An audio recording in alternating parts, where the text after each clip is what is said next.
बंदी छोड़ सतगुरु रामपाल जी परमेश्वर जी की जय हो।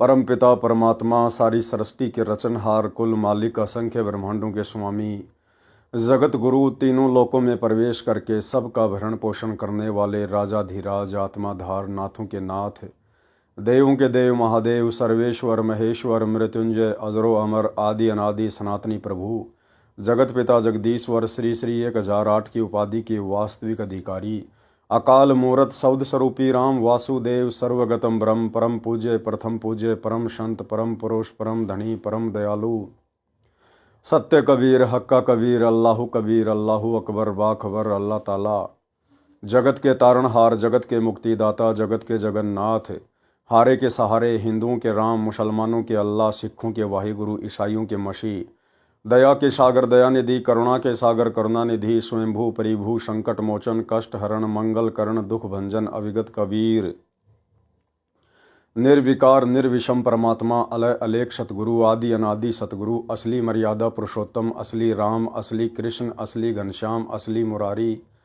राजाओं के राजा महाराजाओं के महाराजा शहंशाहों के शहंशाह सम्राटों के सम्राट भगवानों के भगवान अल्लाहों के अल्लाह प्रभुओं के प्रभु मसीहाओं के मसीह सच्चे वाहिगुरु बाबाओं के बाबा पीरों के पीर सेठों के सेठ जगत सेठ सावड़सा सेठ सर्वगुण संपन्न अनंत कोटि कलाओं के स्वामी अनंत कोटि ब्रह्मांडों के नायक योगियों में महायोगी ध्यानियों में महाध्यानी सिद्धों में परम सिद्ध ज्ञानियों में तत्वज्ञानी ब्रह्मज्ञानी महाज्ञानी परम ज्ञानी सर्वश्रेष्ठ ज्ञानी विज्ञानी युवा कबीर समृत कबीर असमवात अमित ओजा सच्चे रहनुमा करीम अल्लाह सुभान अल्लाह दुनिया के अंतिम पैगंबर 8 सितंबर 1951 से गांव धनाना जिला सोनीपत हरियाणा भारतवर्ष की पावन भूमि पे प्रकट रियल कल की भगवान श्री नारायण साकार हरि श्री बाबा साहिब शब्द स्वरूपी राम संत श्रोमणी सतगुरु रामपाल जी परमेश्वर जी के चरण कमल में साध संगति से जुड़े हुए देश विदेश से आप और हम सभी सत्सेवक भाई बहनों का अनंत कोटि दंडवत प्रणाम।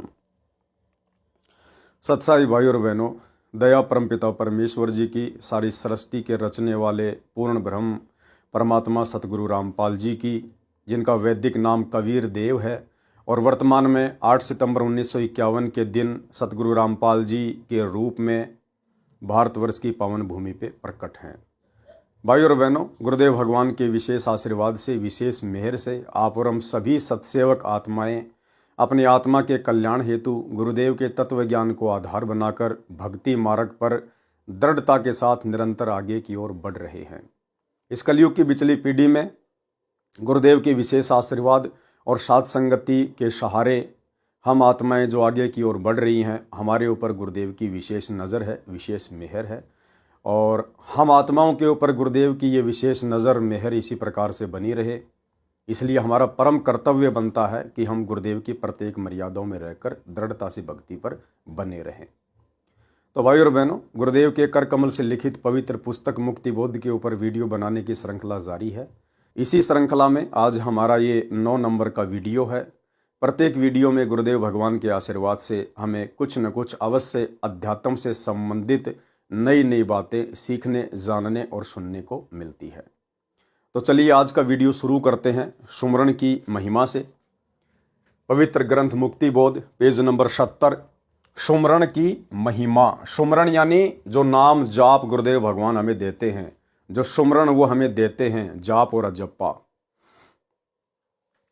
गुरुजी से दीक्षा में प्राप्त नाम जाप करो तो उसकी सफलता तब मानना जब रोम रोम शरीर के बाल बाल भगवान प्यार में खड़े हो जाएं। अभी हम कितने भाई बहन होंगे जब हम जाप करते हैं, सुमरण करते हैं तो हमारे शरीर का रोम रोम खड़ा हो जाता है। बहुत ही कम 0%। कुछ एक आत्माएं होंगी जिनके रोम रोम खड़े होते हैं। क्यों? क्योंकि भाई और बहनों, अभी वो भक्ति युग पूरी तरह से स्टार्ट हुआ नहीं है। अरे भक्ति करवाने वाला परमात्मा खुद धरती पे प्रकट होके वर्तमान में संघर्ष कर रहा है, तो उनके भगत भला कहां से बैठकर शांति से भक्ति कर लेंगे। ये 2028 युग परिवर्तन का समय, इसके बाद धीरे धीरे पृथ्वी पर भक्ति का माहौल बनेगा। उसके बाद पुण्यात्माएं परमेश्वर के प्यार में इस कदर मुरीद हो जाएंगी, गुरुदेव भगवान का नाम सुनते ही उनके रोम रोम खड़े हो जाएंगे। सुमरण की तो बात ही अलग है। इसलिए वर्तमान में हमने गुरुदेव के संघर्ष में कंधे से कंधा मिलाकर उनका सहयोग करना है। और गुरुदेव क्या संघर्ष कर रहे हैं? धरती से शास्त्र विरुद्ध साधना का नामो निशान मिटाना चाहते हैं, धरती से अज्ञान और पाखंड को समाप्त करना चाहते हैं। और निसंदेह गुरुदेव के इस मिशन में केवल उनके सत्सेवक बच्चे ही ज्ञान आधार से वीडियो बना बना के अपने अन्य भगत भाई बहनों को भी समझा रहे हैं और स्वयं भी मर्यादा में रहकर भक्ति कर रहे हैं। अन्यथा सतलोक आश्रमों से जुड़े हुए 90% भगत, गुरुदेव के खुद का कलयुगी परिवार, उनके बेटा बेटी, भाई बंधु, रिश्तेदार, कोऑर्डिनेटर, आश्रम संचालक, ये गुरुदेव के विरुद्ध ही सारे भक्ति कर्म कर रहे और संगत से करवा रहे हैं। ये गुरुदेव के मिशन में उनके साथ कंधे से कंधा मिला के नहीं चल रहे, ये लोग तो काल के साथ कंधे से कंधा मिला के चला रहे हैं। ये लोग तो काल के साथ कंधे से कंधा मिलाकर गुरुदेव के विरुद्ध चल रहे हैं। अन्यथा गुरुदेव के भक्ति मार्ग में बड़े बड़े स्टेडियम बनाना, जिस प्रकार इन्होंने धनाना गांव में बैडमिंटन का स्टेडियम बना दिया, कहाँ है ये गुरुदेव की मर्यादाओं में? कहाँ है ये गुरुदेव के भक्ति विधान में? गुरुदेव ने तो हमें ताश तक खेलने के लिए, और यदि कोई खेल रहा है तो देखना भी नहीं, सहयोग भी नहीं करना, उनके पास बैठना भी नहीं है। मोबाइल में वीडियो गेम तक नहीं देखना, वरना मर्यादा टूटेगी। बाहर कहीं भी किसी पार्क में आपने कोई क्रिकेट, कोई मैच, कोई गेम नहीं खेलना है। स्कूल कॉलेज में आपने किसी गेम में शामिल नहीं होना है। गुरुदेव के तो यहां तक आदेश है। फिर भला धनाना गांव में वही परमात्मा अपने नियम तोड़ के इस भक्ति युग में और गांव वालों के लिए बैडमिंटन का स्टेडियम बनाने का आदेश देगा? ये परीक्षा का समय है, और इस परीक्षा के समय में गुरुदेव भक्तों की छटनी कर रहा है, कितने मेरे कितने काल के हैं। तो भाई और बहनों, गुरुदेव के विधान में तो कहीं भी ये नहीं है कि आप किसी को गेम खिलाने के लिए स्टेडियम बना के दो, और वो भी सतगुरु के भक्तों के ज्योति पाठ और दान के पैसों से। डबल मार। गुरुदेव के विधान में कहां है कि आप गंदी राजनीति करो, आप 2 कौड़ी के राजनेताओं के पीछे दौड़ो, उनकी रैलियों में दौड़ो, आप उनका समर्थन करो? कहां है गुरुदेव के विधान में? जबकि गुरुदेव के जेल जाने के बाद 2019 में गुरुदेव के परिवार ने, इन कोऑर्डिनेटरों ने काल प्रेरणा से 2019 में कांग्रेस सरकार के जमकर तलवे चाटे, खुलकर समर्थन किया कि बीजेपी को हराएंगे, बीजेपी को हराएंगे, बीजेपी ने हमारे गुरुजी को जेल कराई है, बीजेपी ने बरवाला कांड करवाया है, हम कांग्रेस का समर्थन करेंगे। एक छोटा सा वीडियो ताकि आपकी यादें ताजा हो जाए। एक छोटा सा वीडियो सतलोक आश्रम मैनेजमेंट हरियाणा के मीडिया प्रभारी डॉक्टर चांद राठी प्रियंका गांधी की हिसार की रैली में किस प्रकार बीजेपी के खिलाफ वक्ता बन के बोल रहा है, सुनिए। आज यहाँ आए हुए सभी लोगों को मैं सबसे पहले नमस्कार करता हूँ। मैं अपना परिचय दे दूं। मेरा नाम डॉक्टर चांद राठी है, और मेरा नाम कोई इतना बड़ा नहीं है कि मैं कोई जाना माना चेहरा रहा हूं, लेकिन मैं एक ऐसी संस्था से जुड़ा हुआ हूं जो बहुत ही जानी मानी और इस समाज में क्रांति लाने वाली संस्था है।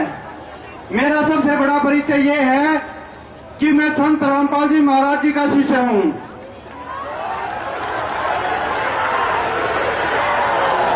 और इस परिचय के बिना मेरी कोई हैसियत नहीं है। आज जो हम यहाँ पर इकट्ठा हुए हैं वो हम कांग्रेस के हाथ को मजबूत करने के लिए आए हुए हैं।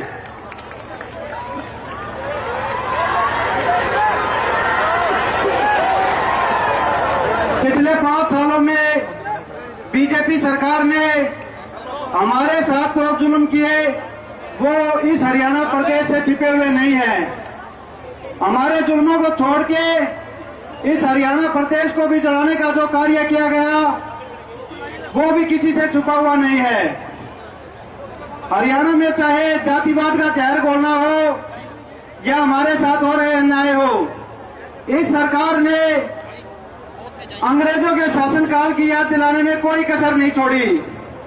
हमारा देश एक लोकतांत्रिक देश है जहां पर जनता के द्वारा जनता तय करती है कि किसकी सरकार बनेगी।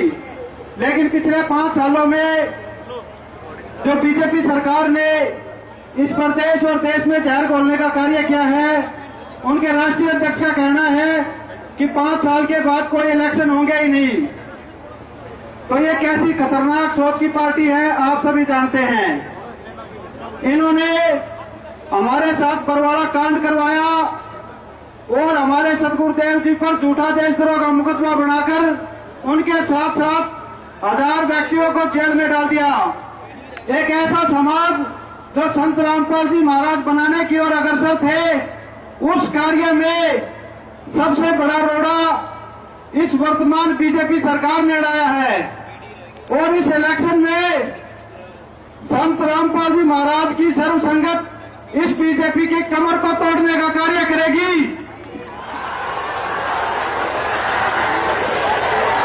उसके बाद ये छोटा सा वीडियो मध्य प्रदेश के स्टेट कोऑर्डिनेटर विष्णु साहू का, विष्णु तेली का, किस प्रकार से बीजेपी सरकार को हराने के लिए कांग्रेस का सपोर्ट करने की बात कर रहा है कि बीजेपी सरकार ने, आरएसएस ने हमारे गुरुजी को जेल में डलवाया, बरवाला कांड करवाया, हमारे गुरुजी पर मुकदमे लगवाए और हम सब ने कफन बांध लिया है, हम बीजेपी सरकार को जड़ से मिटा देंगे।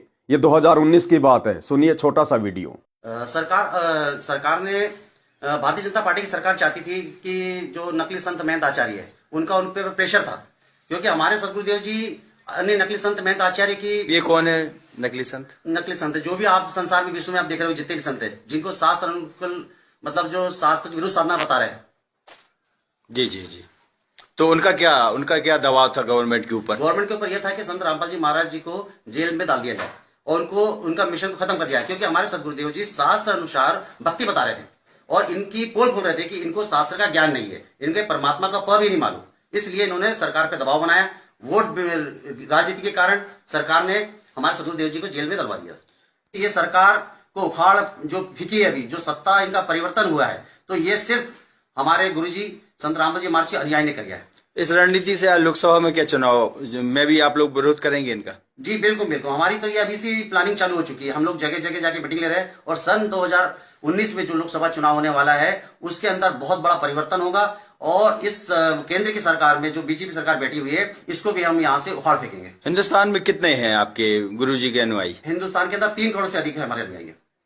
तो सभी क्या मानेंगे आपकी बात? बिल्कुल बिल्कुल, यहाँ तो हमारे सदगुरुदेव जी के जो अनुयायी है, जो सदगुरुदेव जी के आदेश के ऊपर अपना सर कटाने को तैयार रहते हैं। और अभी मैं आपको यह भी बताना चाहूंगा कि आप बोल रहे 3 करोड़, हम 3 करोड़ से ज्यादा वोटिंग करवा सकते हैं, क्योंकि हमारे जो भगत है, उनके रिश्तेदार है, दोस्त है, भाई है, हम उनसे भी निवेदन करेंगे, रिक्वेस्ट करेंगे कि इस अन्याय सरकार का साथ ना दे और इस सरकार के खिलाफ हमें वोट करना है।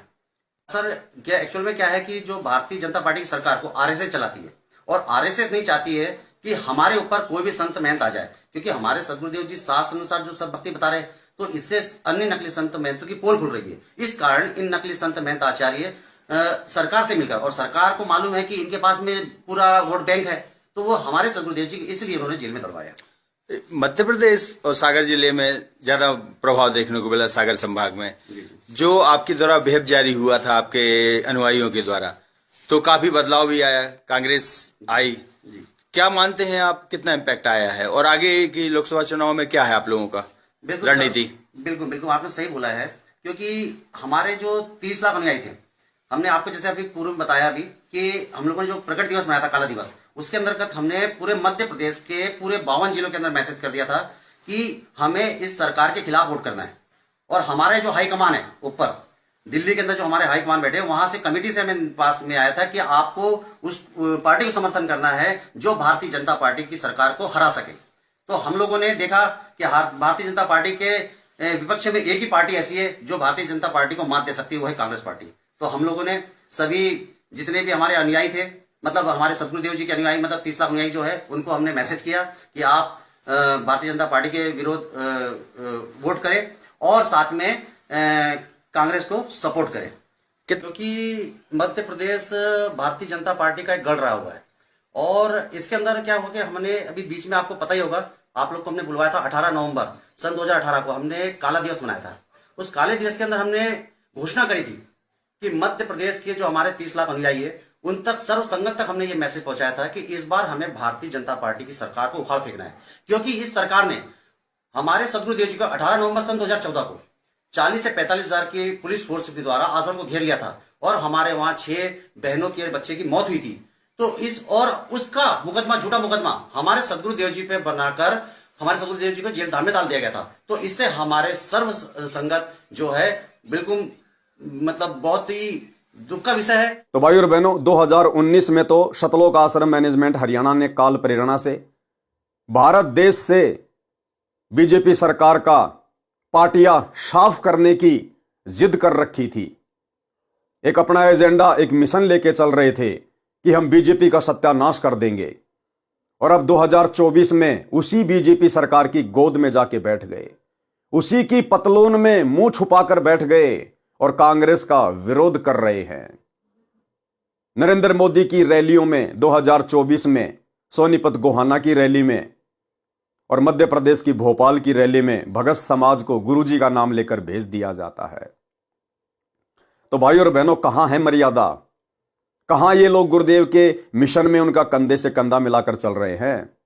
गुरुदेव के ज्ञान में, गुरुदेव के सत्संग में, उनके विधान में दिखा दीजिए उनका कोई भी सत्संग जिसमें गुरुदेव ने किसी भी राजनीतिक पार्टी को या किसी भी राजनेता को सपोर्ट करने के लिए कहा हो। तो जबकि हम साथ संगत वाले आपको गुरुदेव के सैकड़ों वीडियो दिखा देंगे जिसमें गुरुदेव ने भक्तों को गंदी राजनीति से और गंदे राजनेताओं से कोसों दूर रहने की सलाह दी है। और गुरुदेव ने कहा कि आपने किसी व्यक्ति विशेष के कहने पर और किसी पार्टी विशेष को वोट नहीं डालना है। जबकि यहां तो 2019 में व्यक्ति विशेष सतलोक आश्रम मैनेजमेंट हरियाणा ने और पार्टी विशेष कांग्रेस को वोट डलवाए। 2024 में व्यक्ति विशेष सतलोक आश्रम मैनेजमेंट हरियाणा ने और पार्टी विशेष बीजेपी पार्टी को खुल्लम खुल्ला वोट डलवाए, समर्थन करवाए। गुरुदेव के विधान के विरुद्ध, सत्संगों के विरुद्ध गुरु क्या कह रहा है, गुरु का परिवार क्या कर रहा है, सुन लीजिए छोटा सा वीडियो। कहते हैं जैतन राजपाट भी चाहिए हमारा धर ले ध्यान। वैसे तो हमने राजपाट की आवश्यकता नहीं, सबसे बड़ा हानि का सौदा है जो राजनीति में जाते हैं वो अपना जीवन नाश करते हैं। भक्त को राजनीति के आसपास भी नहीं जाना चाहिए। वोट देना हो, नेक आदमी देखकर वोट देना, किसी ऐसे भाव में भावुक होकर किसी के कहने से और या कोई पार्टी विशेष देखकर आप अपना वोट देकर पाप के भागी मत बनना। क्योंकि आपके द्वारा दिया गया वोट से जो चुना हुआ व्यक्ति है, यदि वो गलतियां करता है तो उसका रेसो में पाप आपको भी लगेगा। तो ये ध्यान रखना है, अपने वोट का सदुपयोग करना है, करो कितना, क्योंकि राजा तो एक चुनना ही पड़ेगा व्यवस्था बनाए रखने के लिए, इतनी सी बात। लेकिन स्वयं उस व्यवस्था में सड़ना नहीं, आपने परमात्मा पाना है, यहां से मन हटाना है। और यहाँ के राजाओं की क्या स्थिति है, हम इतिहास पढ़ा करते हैं। मोहम्मद गौरी ने इतनी बार चढ़ाई करी, 16 बार चढ़ाई करी, फिर विजयी हुआ, विजयी होकर के कला तोड़ दिया, इतने तो मानस आदमी मरवा दिए और 5-7 वर्ष से राज्य करा, फिर मृत्यु को प्राप्त हो गया, गधा बना अंडा। वही क्या था मोहम्मद गौरी। तो हम इन बकवादों को याद करके उन इतिहासों को अब दोहराएंगे। अब कोई राजा है, मंत्री है, मुख्यमंत्री है, 10-5 वर्ष मुख्यमंत्री रह भी गया तो के कला टूट गया, कल न कुत्ता बनकर सैर सपट्टे यही करता फिरेगा। तो हमने इस बीमारी को याद रखना है या लागण नहीं देनी अपने, यो रोग से दीर्घ।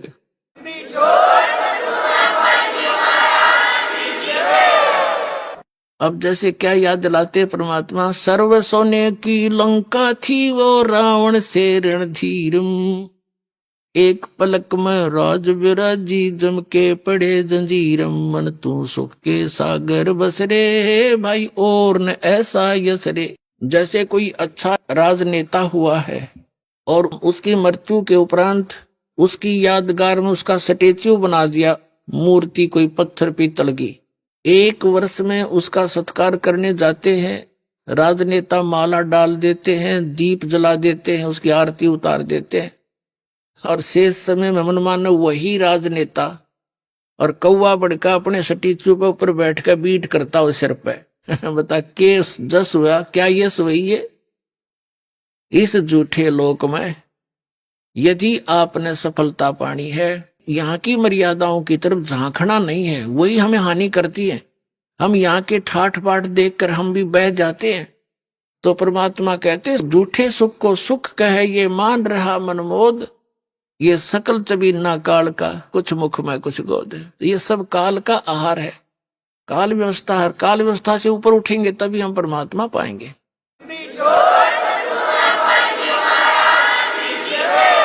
तो भाइयों और बहनों, हमें समझ में आ जाना चाहिए कि कौन सतगुरु के मिशन में कंधे से कंधा मिलाकर चल रहे हैं और कौन काल के साथ कंधे से कंधा मिलाकर सतगुरु के मिशन को नरक में ले जाने का कुप्रयास कर रहे हैं। हालांकि ऐसा वो कर नहीं पाएंगे।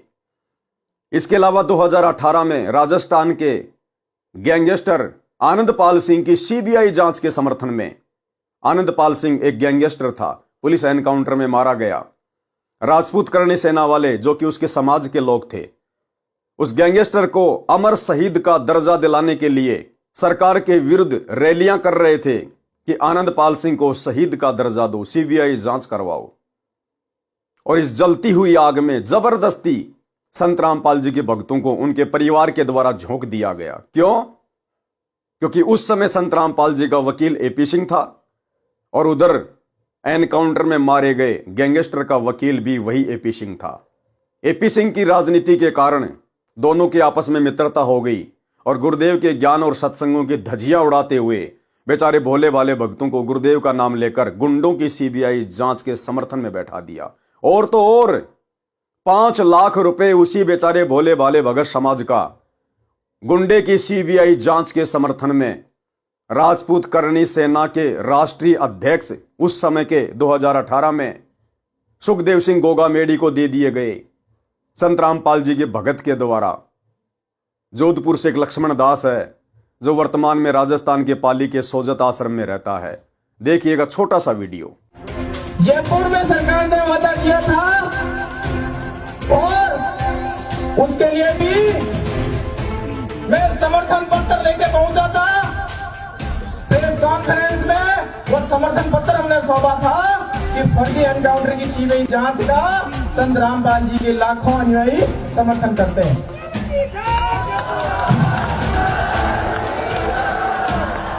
भारत माता की, भारत माता की, मां पद्मावती की, मां पद्मावती की, सत्यमेव इंकलाब। हमारे संत रामपाल जी के लाखों अनुयायियों द्वारा एक सहयोग की राशि दादा सुखदेव सिंह जी को भेंट कर रहे हैं। 5 लाख का सहयोग दादा सुखदेव जी को भेंट कर रहे हैं। मैं बता देता हूँ, संत श्री रामपाल जी को सीबीआई की जांच, वो भी हमारे लिए आनंदपाल जी जैसे ही न्याय की लड़ाई है। आप लोगों ने ये जो 5 लाख रुपए, ये जो भामाशाह के रूप में, ये राणा प्रताप के रूप में जो लड़ाई लड़ने वाला घास की रोटी खा के सुखदेव सिंह जो लड़ाई लड़ रहा है, और जो 5 लाख रुपए का जो आशीर्वाद जो अपने भामाशाह के रूप में देते हैं, उसका आपको नमन करते हैं हम। इसके अलावा भाइयों और बहनों, जब हरियाणा में जाट आरक्षण चल रहा था, सरकार के साथ जाट संघर्ष कर रहे थे अपनी डिमांड को लेकर, 3 या 4-5% आरक्षण को लेकर, उस लड़ाई में जबरदस्ती संत रामपाल जी के परिवार ने संत रामपाल जी के लाखों भोले भाले भक्तों को झोंक दिया। जाटों के धरनों पर संत रामपाल जी के भक्तों को बसों में बैठा बैठा के और छोड़ दिया गया और करोड़ों में चंदा दिया गया भक्तों के ज्योति पाठ और दान का जाट आरक्षण संघर्ष समिति को। कहां है ये गुरुदेव के विधान में? क्या गुरुदेव के समय कोई आरक्षण के लिए धरने नहीं होते थे? क्या गुरुजी ने कभी अपने किसी भी भगत को ऐसे धरनों में जाने के आदेश दिए, वहां जाकर उनको चंदा देने का आदेश दिया? गुरुदेव ने तो भिखारी को भी 1 रुपया देने के लिए मना किया है। फिर ये जाट आरक्षण वाले, राजपूत करणी सेना वाले, ये तो भिखारियों से भी बदतर हैं। अरे भिखारी तो हो सकता है बेचारा जाके अपने परिवार के लिए आटा, तेल, नमक लेके आए, और ये बड़े बड़े राजनीतिज्ञ लोग, ये तो सरेआम पता नहीं क्या क्या कुकर्म करते हैं। उस पैसे को राजनीति में लौटाएंगे, बियर पिएंगे, हुक्का पिएंगे, शराब पिएंगे, मांस खाएंगे, अन्य बकवादे करेंगे, तो जमकर भगत समाज की काल प्रेरणा से मर्यादा तुड़वाई गई आश्रम मैनेजमेंट के द्वारा। और ये छोटा सा वीडियो, ऐसे बहुत सारे वीडियो हैं, बहुत सारी अखबार की कटिंग है, कभी 5 लाख, कभी 11 लाख, कभी कितने लाख है। एक छोटा सा वीडियो सतलोक आश्रम मैनेजमेंट हरियाणा ने जाट आरक्षण संघर्ष समिति के उस समय के अध्यक्ष चौधरी यशपाल मलिक को 11 लाख रुपए दिए भगत समाज के ज्योति और पाठ के चंदे के रूप में। सुनिए। संत रामपाल जी ने जो आपको समर्थन दिया, इस बारे में आपकी क्या राय है? हमारा संत रामपाल जी को और उसकी संगत को बहुत बहुत धन्यवाद। और उन्होंने हमें आज 11 लाख रुपए चंदा देकर भी आंदोलन में भी मदद की। और मैं तो ये कहना चाहूँगा कि संत रामपाल जी के ऊपर भी जो जुल्म हुए, और उस जुल्म को जब वे उनके दर्शन करने उनके शरणार्थी जाते हैं तो उस पर भी तमाम अत्याचार किए जाते हैं, लाठियाँ बरसाई जाती हैं। अपनी सरकार उनको तंग कर रही। और जो आर्य समाज के और उनके बीच में डिस्प्यूट है उसको भी दूर कराने की कोशिश करेंगे, क्योंकि हम खुद आर्य समाजी हैं। हम खुद आर्य समाजी होने के नाते ये चाहते हैं कि समाज में जो भेदभाव हुआ वो सब दूर हो और सब मिलकर एक जैसे एक जो सरकार है जो अन्याय करती है उसके खिलाफ सब मिलकर खड़े हो। तो अगर किसी आर्य समाजी भाई को इस वजह से कोई ठेस पहुंचती है तो हम उससे भी बात करने के लिए तैयार हैं। अपने गिले शिकवे दूर करो, आगे बढ़ो। वो भी जाट हैं, हम भी जाट हैं। ये एक बड़ी 36 बिरादरी की मुहिम है जिसमें उन्होंने साथ दिया, इसके लिए हम धन्यवाद देते हैं। और हम डेरा सच्चा सौदा से भी निवेदन करते हैं, जिसने ये सरकार बनवाई अपने दम पे, अगर वो इसी तरह की अत्याचारी और अन्यायी सरकार बनाई है तो उसके अनुयायियों को भी ये सोचना चाहिए और उनको सरकार से बात करनी चाहिए कि इस तरह के अत्याचार और अन्याय करने वाली सरकार का भविष्य में साथ न दे और वो भी आंदोलन को समर्थन करे। रामपाल जी महाराज के साथ या आपके साथ कोई समझौता हुआ है? संत रामपाल जी के अनुयायी यहाँ पे आपका समर्थन करेंगे क्या? कहाँ पे? दिल्ली में जो आप 2 तारीख का ऐलान किया आपने। 2 तारीख का वो चाहेंगे तो समर्थन कर सकते हैं, उनसे वार्ता की जाएगी। इसके अलावा भाइयों और बहनों और भी ना जाने कितने कुकर्म दास आपको समय समय पर वीडियो दिखाकर अवगत करवाता ही रहता है। हरियाणा के सोनीपत जिले के गोहाना तहसील में जाट महासभा अपना भवन बना रही थी। 4 फ्लोर उसने कंप्लीट कर लिए। 5वें फ्लोर का ठेका जबरदस्ती भाईचारा निभाने के लिए बिरानी आग में पैर रख दिया संत रामपाल जी के बड़े बेटे वीरेंद्र पाल ने, और जाट महासभा का 5वां फ्लोर बनाने का मुफ्त में ठेका ले लिया, जो लगभग 1 करोड़ रुपए में बना। ये छोटा सा वीडियो और अखबार की कटिंग भी देख लीजिए ताकि आपको यकीन हो। देखिए।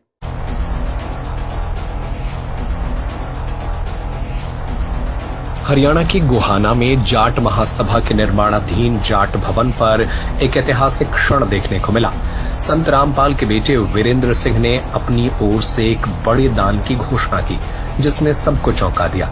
शनिवार को वीरेंद्र सिंह खुद जाट भवन के निर्माण स्थल पर पहुंचे और निर्माणाधीन भवन के लिए 1 फ्लोर देने की घोषणा की। महासभा के सदस्यों ने इसे लेकर अपनी हैरानी और खुशी जाहिर की। यह घटना खास इसलिए है क्योंकि पहली बार किसी धर्मगुरु ने जाट महासभा को दान देने की घोषणा की है। वहीं जाट महासभा के सदस्यों ने कहा कि संत रामपाल के बेटे की ओर से किया गया यह कदम नई उम्मीद और समर्पण का परिचायक है। इस दान से महासभा को जाट भवन के निर्माण में महत्वपूर्ण मदद मिलेगी। बहुत बढ़िया जी काम हो रहा है। बहुत सच्ची पूछो तो हमने जिस दिन नीम टकी ने उसी दिन हमारी सोच बदल गई थी और हम भी कुछ सहयोग कराएंगे जी। तो हमारी एक कमेटी बनी हुई है जी वहाँ आश्रम के अंदर जी। तो हमने गुरु जी से प्रार्थना करी, हम कोई भी काम करते हैं तो गुरु जी से प्रार्थना करके करते हैं। ठीक है। गुरु जी ने आदेश दिया भी जो तारा मन में वो कर दो। तो क्या मन में आई है? आप ही बताइए। बिल्डिंग एक बिल्डिंग बनाया उनकी, अच्छा फ्लोर 1 बना दो जी। और ऐसी मटेरियल डालते हैं जी हम जी। आप कभी आश्रम में आगे देखिए धनाना धाम में, अच्छा तो बहुत ही मजबूत, हर चीज 1 नंबर की।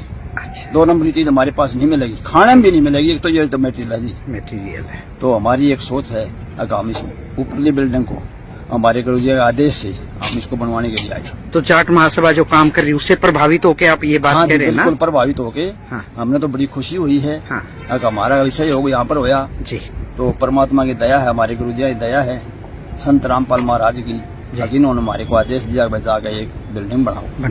सतगुरु श्री रामपाल जी महाराज के पुत्र वीरेंद्र जी हमें निमंत्रण देने आए थे कि भाई आपको भंडारा है उसमें आना है। तो पूरी जाट महासभा के मुख्य सदस्य पहुंचे थे राजू वीरमानी जी की अगुवानी में जी। और उन्होंने वहां जाके जब एक प्रार्थना लगाई कि भाई समाज की तरफ से भाई हम एक प्रार्थना करते हैं कि भाई एक फ्लोर संत रामपाल जी महाराज के नाम से बनाना चाह रहे हैं, तो इन्होंने कहा भी गुरु जी का एक बारी आदेश ले लें। एक कमेटी में विचार करके गुरु जी से आदेश लिया और आज ये पूरी कमेटी यहाँ आई हुई है कि भाई वीरेंद्र जी की अग्रिमूस में कि भाई हम पूरी की पूरी एक फ्लोर इस संस्था का सदगुरु श्री रामपाल जी महाराज के नाम से बनाएंगे। इसके लिए जाट महासभा इनका बहुत बहुत धन्यवाद करती है। आज तक हमने ये देखा है भी जितने भी धार्मिक वो हैं महाराज हैं वो सब लेते हैं। ये पहला संस्थान है जो सदगुरु रामपाल जी के अनुयायी में चल रहा है कि वे ये देते भी हैं और दिल खोल के देते हैं। ये बहुत बड़ा सहयोग इन्होंने हमारे समाज के लिए दिया है। इनका कोटि कोटि नमन है और कोटि कोटि धन्यवाद। आपको बता दें कि जाट भवन का निर्माण करीब 15 करोड़ रुपए की लागत में होने की संभावना है। ये भवन जाट समाज के सामाजिक और सांस्कृतिक कार्यक्रमों के लिए एक नया केंद्र बनेगा। इस दौरान वीरेंद्र सिंह ने जाट महासभा के साथ बैठक की, भवन का निरीक्षण किया और सभी को शुभकामनाएं दी। इस मौके पर उनके इस प्रयास की जमकर सराहना की गई। आपका इस मामले पर क्या कहना है? क्या संत रामपाल की ओर से उठाया गया कदम सराहनीय है? कमेंट सेक्शन में अपनी राय जरूर बताएं। इसके अलावा भाई और बहनों, सोनीपत के गोहाना में दादा गोसाई धर्मशाला, वो गौशाला वाले अपनी पारंपरिक हवन प्रक्रिया कर रहे थे। महर्षि दयानंद सरस्वती ने उनको जिस प्रकार से भक्ति बताई, उस आधार से अपना वो बड़ा सा हवन कर रहे थे, लकड़ियां डाल के, घी डाल के, जिसको गुरुदेव भगवान ने शास्त्र विरुद्ध साधना बताया। वो अपना हवन यज्ञ कर रहे थे। जबरदस्ती सतलोक आश्रम मैनेजमेंट हरियाणा ने उस गौशाला में जाके 2000 लोगों के लिए भंडारा लगा दिया, आन उपासना में सहयोग कर दिया। और मालिक की वाणी है, 100 वर्ष सतगुरु की पूजा, एक दिन आन उपासी। वो अपराधी आत्मा फिर पड़े काल की फांसी। गलत काम करना, गलत काम में सहयोग करना, दोनों महापाप के भागी बताए गुरुदेव ने। तो इस प्रकार से ये काल सूक्ष्म चाल चल रहा है। सतलोक आश्रम मैनेजमेंट हरियाणा के सिर पर बैठकर, गुरुदेव के बेटा बेटी भाई बंधु रिश्तेदारों के सिर पर बैठकर, आपके कोऑर्डिनेटरों के सिर पर बैठकर, यह है सूक्ष्म चाल जिसमें पूरी संगत बुरी तरह से फंस चुकी है। क्या होगा आने वाले समय में तुम मर्यादा विहीन लोगों का। इसके अलावा भाई और बहनों, सतलोक आश्रमों में इन लोगों ने कितने पाखंड कर रखे हैं। जेसीपी से जबरदस्ती मिट्टी खोद खोद के पहाड़ बना दिए, कबीर जी की झोपड़ियां बना दी, लहर तारा तालाब बना दिए, जुलाहों का कुआं बना दिया, मिट्टी की गाय और बैल बना दिए गए। आश्रमों को जबरदस्ती शादी विवाह की तरह फूलों से, लाइटों से डेकोरेट कर दिया जाता है, जैसे वहां पर कोई शादियां हों। टोटल अज्ञान वाले काम, ज्ञान आधारित एक भी कोई छोटा सा भी कर्म नहीं। तो भाई और बहनों, ये लोग सतगुरु के मिशन में उनके साथी नहीं हैं, बल्कि ये लोग सतगुरु के विरुद्ध हैं। भले आपको लग रहा है कि ये लोग सतगुरु के अनुसार कार्य कर रहे हैं, लेकिन इस बात का निर्णय तो सतगुरु का ज्ञान करेगा कि गुरु के अनुसार क्या है और गुरु के विरुद्ध क्या है। इसलिए भाई और बहनों, अभी तो ये संघर्ष का समय चल रहा है। परमात्मा खुद अपने घर से ही पाखंड और अज्ञान को मिटाने के लिए संघर्ष कर रहे हैं। जब यह अज्ञान और पाखंड मिटेगा, हम सब मिलकर अपने पिताजी का सहयोग करेंगे। उसके बाद वो भक्ति का समय आएगा, और जब वो भक्ति में समय आएगा, उस समय भाई और बहनों फिर हमारा रोम रोम खड़ा होगा जब हम सुमरण करेंगे, तीनों समय की आरती करेंगे। आज तो हमारी 20 प्रकार की टेंशन लगी रहती हैं, उसका लेना, उसका देना। ऊपर से सतलोक आश्रम मैनेजमेंट हरियाणा ने किसी भी भगत को मर्यादा में रहने नहीं दिया, जिसके चलते भक्ति करते करते भी काल उनके सिर पे बैठा है। काम उनके कोई बन नहीं रहे, कुछ एक के काम बन रहे हैं। तो वो सोच रहे हैं कि हमारी भक्ति सही चल रही है। नहीं, तुम्हारा जो दान पुण्य है, जितने दिन तुमने मर्यादा में रह के भक्ति की, केवल तुम्हारी बैटरी चल रही है। 2028 तक दुर्गतियां तैयार है। या फिर समय रहते सात संगति के वीडियो देखना शुरू कर दो, सात संगति से जुड़ जाओ, मर्यादा में आ जाओ, इन फर्जी सतलोक आश्रमों को त्याग दो, इन कुपात्रों को ज्योति पाठ और दान का पैसा देना छोड़ दो, जब तक गुरुदेव भगवान अपने मिशन को पूरा करके हिसार जेल से बाहर नहीं आते हैं। अन्यथा दुर्गति दरवाजे पर खड़ी है।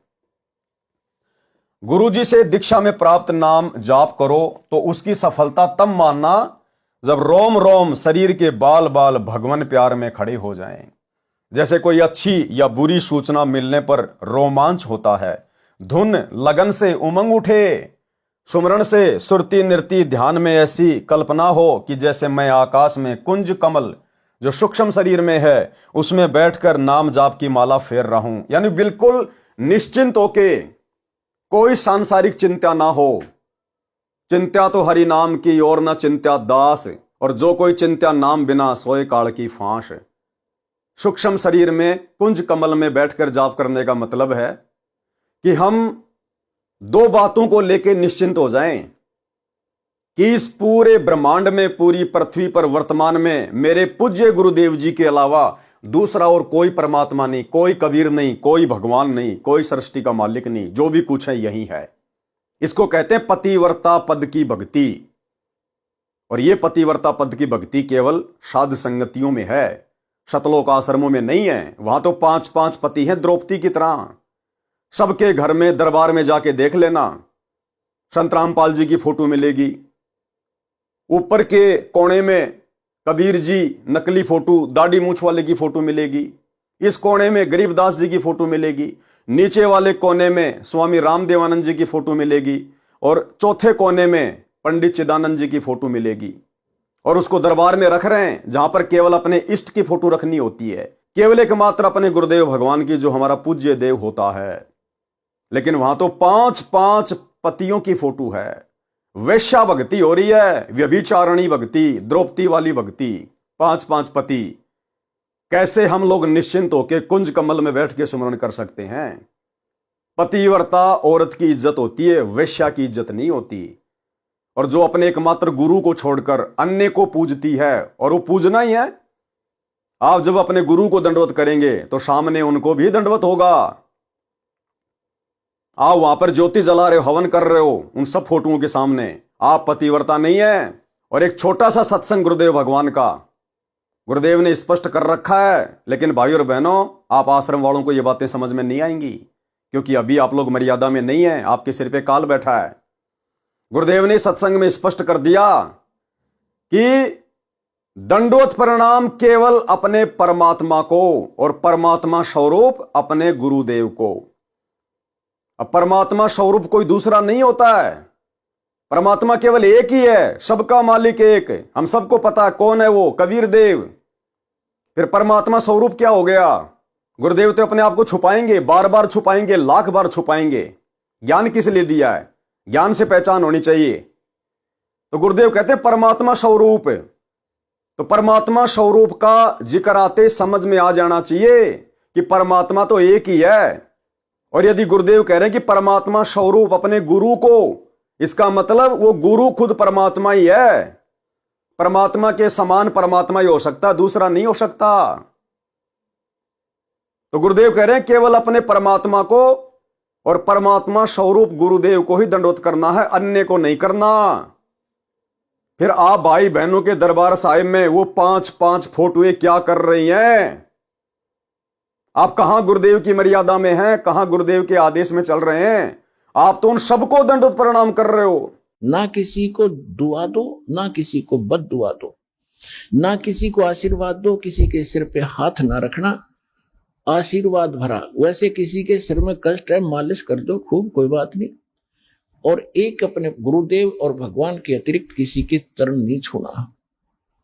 वैसे कोई बूढ़ा बुजुर्ग बीमार बालक के पैर दुखे, खूब दबाओ, मालिश करो, वो चीज अलग है। उस भाव से नहीं, एक पूज्य भाव से नहीं। सत्कार करो, खूब नमस्कार करो, कति नतमस्तक होकर प्रणाम करो सबको, ये सत्कार है। और चरण छूना ये पूजा माता है। तो पूजा केवल एक भगवान और उसके स्वरूप यानी गुरु के अतिरिक्त हम नहीं करेंगे। और चरण छूना ये पूजा माता है। तो पूजा केवल एक भगवान और उसके स्वरूप यानी गुरु के अतिरिक्त हम नहीं करेंगे। तो ये कुछ मर्यादा है जो समाज से हमारी हटकर होती है। तो हमने समाज के अनुसार नहीं चलेंगे, तो वो प्रसन्न हो या ना हो, हमने परमात्मा को प्रसन्न रखना है, हमने राम राज्य करना है, भगवान खुश करना है।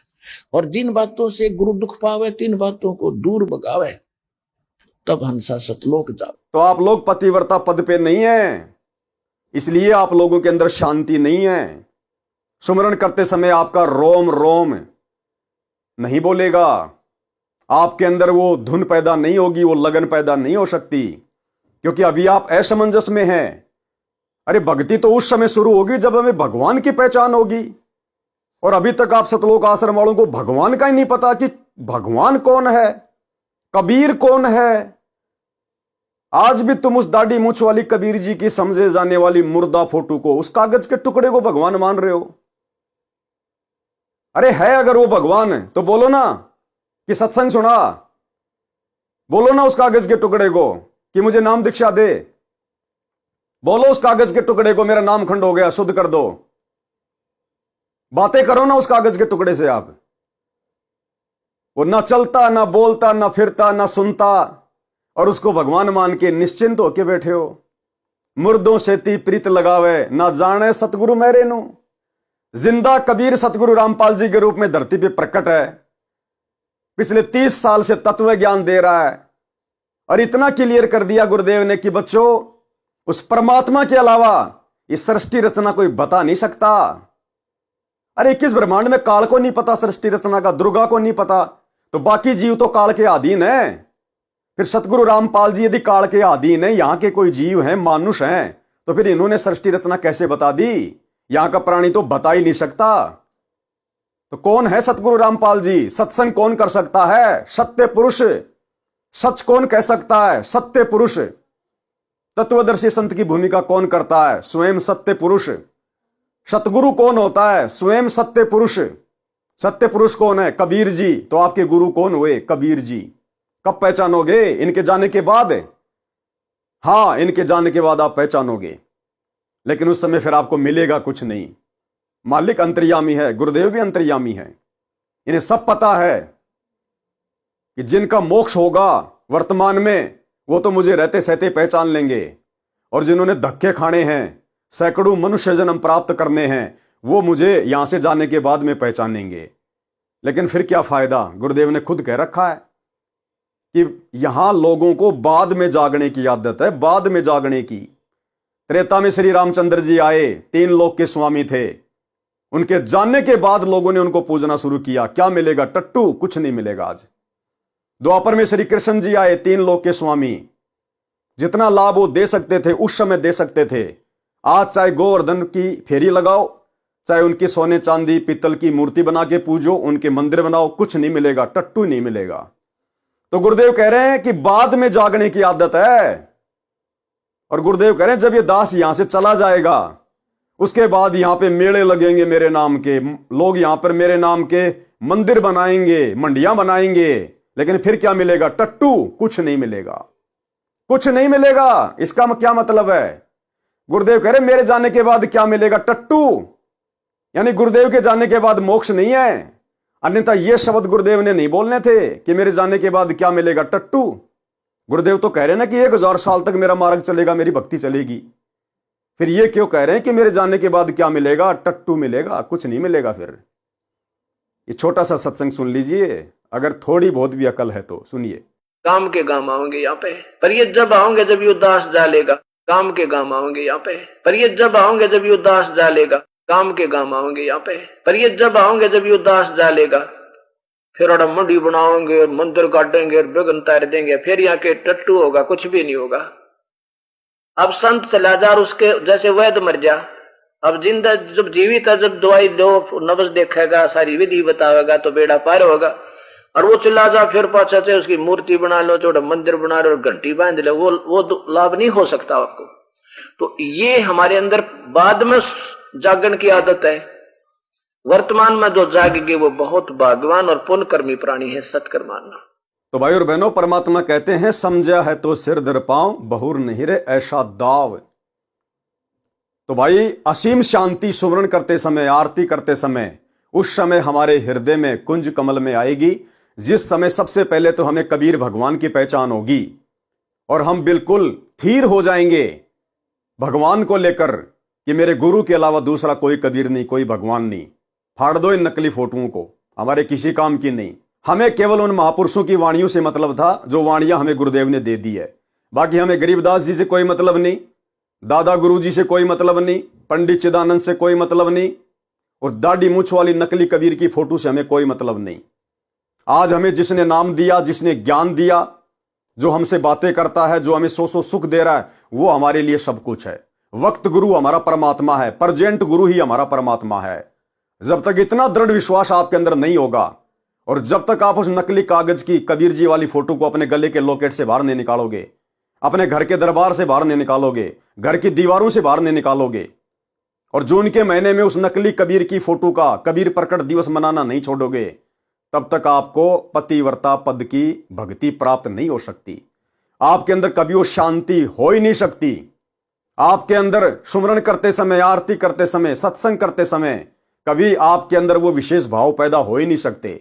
बाकी भैया, दुख में तो लोग आसाराम के आगे भी रोते हैं, दुख में तो लोग इन मंदिरों में उन जड़ों के आगे, उन पत्थरों के आगे भी रोते हैं। इसका मतलब ये नहीं कि वो बहुत बड़े भगत हैं, नहीं, ये ज्ञान का मार्ग है, ज्ञान आधार की भक्ति है। ये 650 साल पहले वाला समय नहीं है कि आप जी अपने गुरु को खाली एक संत मान के छोड़ दोगे, और गुरु को संत मान के छोड़ दिया तो देख लो उसका नतीजा। 8-10 जन्म भोगते आ रहे हैं बार बार नरक कुंड में, मां के गर्भ में। इसलिए परमात्मा चाहते हैं वो गलतियां समाप्त कर दो। गुरु मानुष कर जानते वो नर कहिए अंध, ओवें दुखी संसार में आ गए काल के फंद। ये परमात्मा है जो सामने बैठा है, परमेश्वर, अल्लाहों का अल्लाह। भगवान आएगा तो सींग लगा के नहीं आएगा, पूंछ लगा के नहीं आएगा, कोई विशेष आडंबर को ढोंग नहीं करेगा। अरे हमारे दादाओं ने, परदादाओं ने, हमारे पूर्वजों ने श्री राम को भगवान मान रखा था, तो क्या श्री रामचंद्र जी के सींग लगे हुए थे? हमारे पूर्वजों ने श्री कृष्ण जी को भगवान माना, क्या उसके पूंछ लगी हुई थी, लंबे लंबे दांत थे? फिर इनको भगवान मानने में क्या दिक्कत है? उनके तो हमने शक्ल भी नहीं देखी, वो कोई संत भी नहीं थे, उन्होंने कभी कोई सत्संग भी नहीं किए, सारे उल्टे काम किए, शास्त्र विरुद्ध साधना की, दुनिया को नरक में ठोक के चले गए। उनको तो हमने भगवान मान के अपने घर में विराजमान कर रखा था। और जो सब कुछ दे रहा है, सब कुछ देने वाला है, सबको दे रहा है, सारे शास्त्रों को खोल के रख दिया। 9 मन सूत उलझिया ऋषि रहे जकमार, और सतगुरु ने ऐसा सुलझा दिया अब उलझे न दूजी बार। इनको हमने खाली एक मानुष, मां के गर्भ से जन्म लेकर जेर में लिपट के आया हुआ गांव धनाना का रामपाल मान लिया। नरक में भी ठिकाना नहीं मिलेगा, नरक में भी ठिकाना। ये दोगला आचरण भक्ति में नहीं चलेगा। या तो आप इनको सतगुरु कहना छोड़ दो, और अगर सतगुरु कह रहे हो तो फिर इनका 8 सितंबर के दिन जन्मदिन मनाना, और जून के महीने में उस कागज के टुकड़े कबीर जी वाली नकली फोटो का कबीर प्रकट दिवस मनाना छोड़ दो, वरना नरक में जगह नहीं मिलेगी। क्योंकि गुरुदेव कहते हैं सतगुरु की क्या परिभाषा है, ना सतगुरु जननी जने जाके माना बाप, पिंड भ्रमण से रहित है ना वहां तीनों ताप। तो या तो इनको माता पिता से उत्पन्न हुआ मत मानो, और अगर माता पिता से उत्पन्न हुआ मान रहे हो तो फिर इनको सतगुरु कहना छोड़ दो, अन्यथा धर्मराज भी उल्टा लटकाएगा ऐसे नालायक भक्तों को जो सतगुरु की शरण में आने के बाद सतगुरु को भी नहीं पहचान पाए। तो भाई और बहनों, अब ये संघर्ष का समय चल रहा है। हमारा बाप पिछले 30 वर्षों से अकल्पनीय संघर्ष कर रहा है। आने वाले समय में इनके संघर्ष को श्रवण पत्रों पे लिखा जाएगा, सुनहरे अवसरों में। और आप और हमारा कर्तव्य बनता है कि हम अपने परमपिता परमेश्वर जी का कंधे से कंधा मिलाकर सहयोग करें। क्योंकि भाई और बहनों, ये सेवा, ये मौका हमें दोबारा नहीं मिलेगा। अरे आने वाले समय में तो दुनिया में एक से एक लोग बैठे यहां पर, सेवादार, पैसे वाले, कुछ हाथ नहीं आएगा। थोड़ा सा समय दिया भगवान ने, इनके दिल में जगह बना लो, बाद में कुछ नहीं है, आप और हमारा नंबर में नहीं पड़ेगा। गुरुदेव ने सत्संग में स्पष्ट कह रखा कि बच्चों, भगत तो अभी तुमने देखे नहीं, भगतों के घर तो बहुत दूर हैं। यानी गुरुदेव के कहने का मतलब था कि बच्चों, तुम तो काल के द्वारा गंदी की गई वो गंदगी हो, जिस गंदगी को साफ करते करते मेरे दामन पर भी कीचड़ लग गया। 21 महीने 2006 में जेल, वर्तमान में 10 साल से जेल, हम गंदे लोगों की गंदगी साफ करने के कारण। तो गुरुदेव ने कहा कि भक्तों के घर अभी बहुत दूर हैं, और जब वो मेरे बच्चे आ जाएंगे मेरी शरण में, तुम्हें तो सेवा के नाम पर एक छोटा सा जो है वो तिनका भी उठाने का मौका नहीं मिलेगा। 6-6 महीने में दर्शन होंगे, 6-6 महीने में। एक छोटा सा सत्संग सुन लीजिए गुरुदेव का, स्पष्ट कर रखा गुरुदेव ने कि आज तो मैं तुम्हारे गांव गांव आ रहा हूं, आज तो मैं तुम्हारे घर पे आ रहा हूं, और फिर भी तुम इतनी वैल्यू नहीं समझ रहे। और आने वाले समय में एक समय ऐसा आएगा, 6-6 महीने में तुम्हारा नंबर आएगा, 6-6 महीने में, और दूर से खड़े होकर दर्शन करोगे, 500-500 मीटर 1-1 किलोमीटर खड़े होके दर्शन करोगे तुम, नजदीक आने का भी मौका नहीं मिलेगा। सुनिए सत्संग। ये जितने भी हमारे भक्त आत्मा है, सारे घर में अपना इनका चोखा व्यवस्था है। सिर्फ सेवा करण खातिर आ जाए, को 2 दिन को 4 दिन जिसकी जिसकी छुट्टी होती है। कोई पुलिस महकमे में है, कोई वैसे है, और कोई रिटायर है। ये सूबेदार भगत जी हैं, ये जींद से आए हैं सेवा के खातिर। और ये बस शामफुल है, अच्छा मतलब सांपले से आए हैं, स्पेशल आए थे वहां बेचारे को सत्संग सुन खातिर। अवश्य काम तुम्हारा ड्राइवर आया नहीं, तेन बोला जी चलो मैं ले चलूंगा जीप आपकी। एक सफेद लड़का ला रखा था मजदूर, इसने बहुत लंबा चौड़ा काम से इसका, बहुत अच्छा ठाठ भगवान की दात है। वो मजदूर वापस भेज दिया, मोटरसाइकिल वहां खड़ी कर दी, सारे काम को डिसमिस कर मेरी गेल हो लिया, यहाँ पर सत्संग सेवा करने खातिर जीप में ले चलूंगा आपकी। तो ये सिर्फ यूं ढाला गिरने खातिर आवा था आपने कि ये काम करने के थे, तुम भूल रहे सो। आगे हमने समय भी नहीं मिलेगा, कभी तुमने सोचो कि हम रोज आया करेंगे थारे। 6 महीना में भी आपका एक दिन नंबर आओगा, और ऐसा समय आओगा कि आपने इतनी दूर तो दर्शन करने पड़ा करेंगे। आज तो हम घर घर आकर आपको सहारा दे रहे हैं, सब समझा रहे हैं। बच्चे जो से बचपन में आंगली पकड़ के पढ़ाने पड़ा करें मास्टर ने, तो आज हम आपके घर में, अच्छा हम क्या करते हैं, 4.25 किलो घी का, देसी घी का 3 दिन हलवा बने से प्रसाद हम नहीं खाते, हम इतना खा लें से, क्योंकि मैं तो 3 जगह जाता हूँ, तीनों जगह हलवा पाव से, इतना भी नहीं खाया जाता। ये आपके ही प्रसाद को आपके ही गांव के अंदर आपके हाथ से बंटवाया जाता है।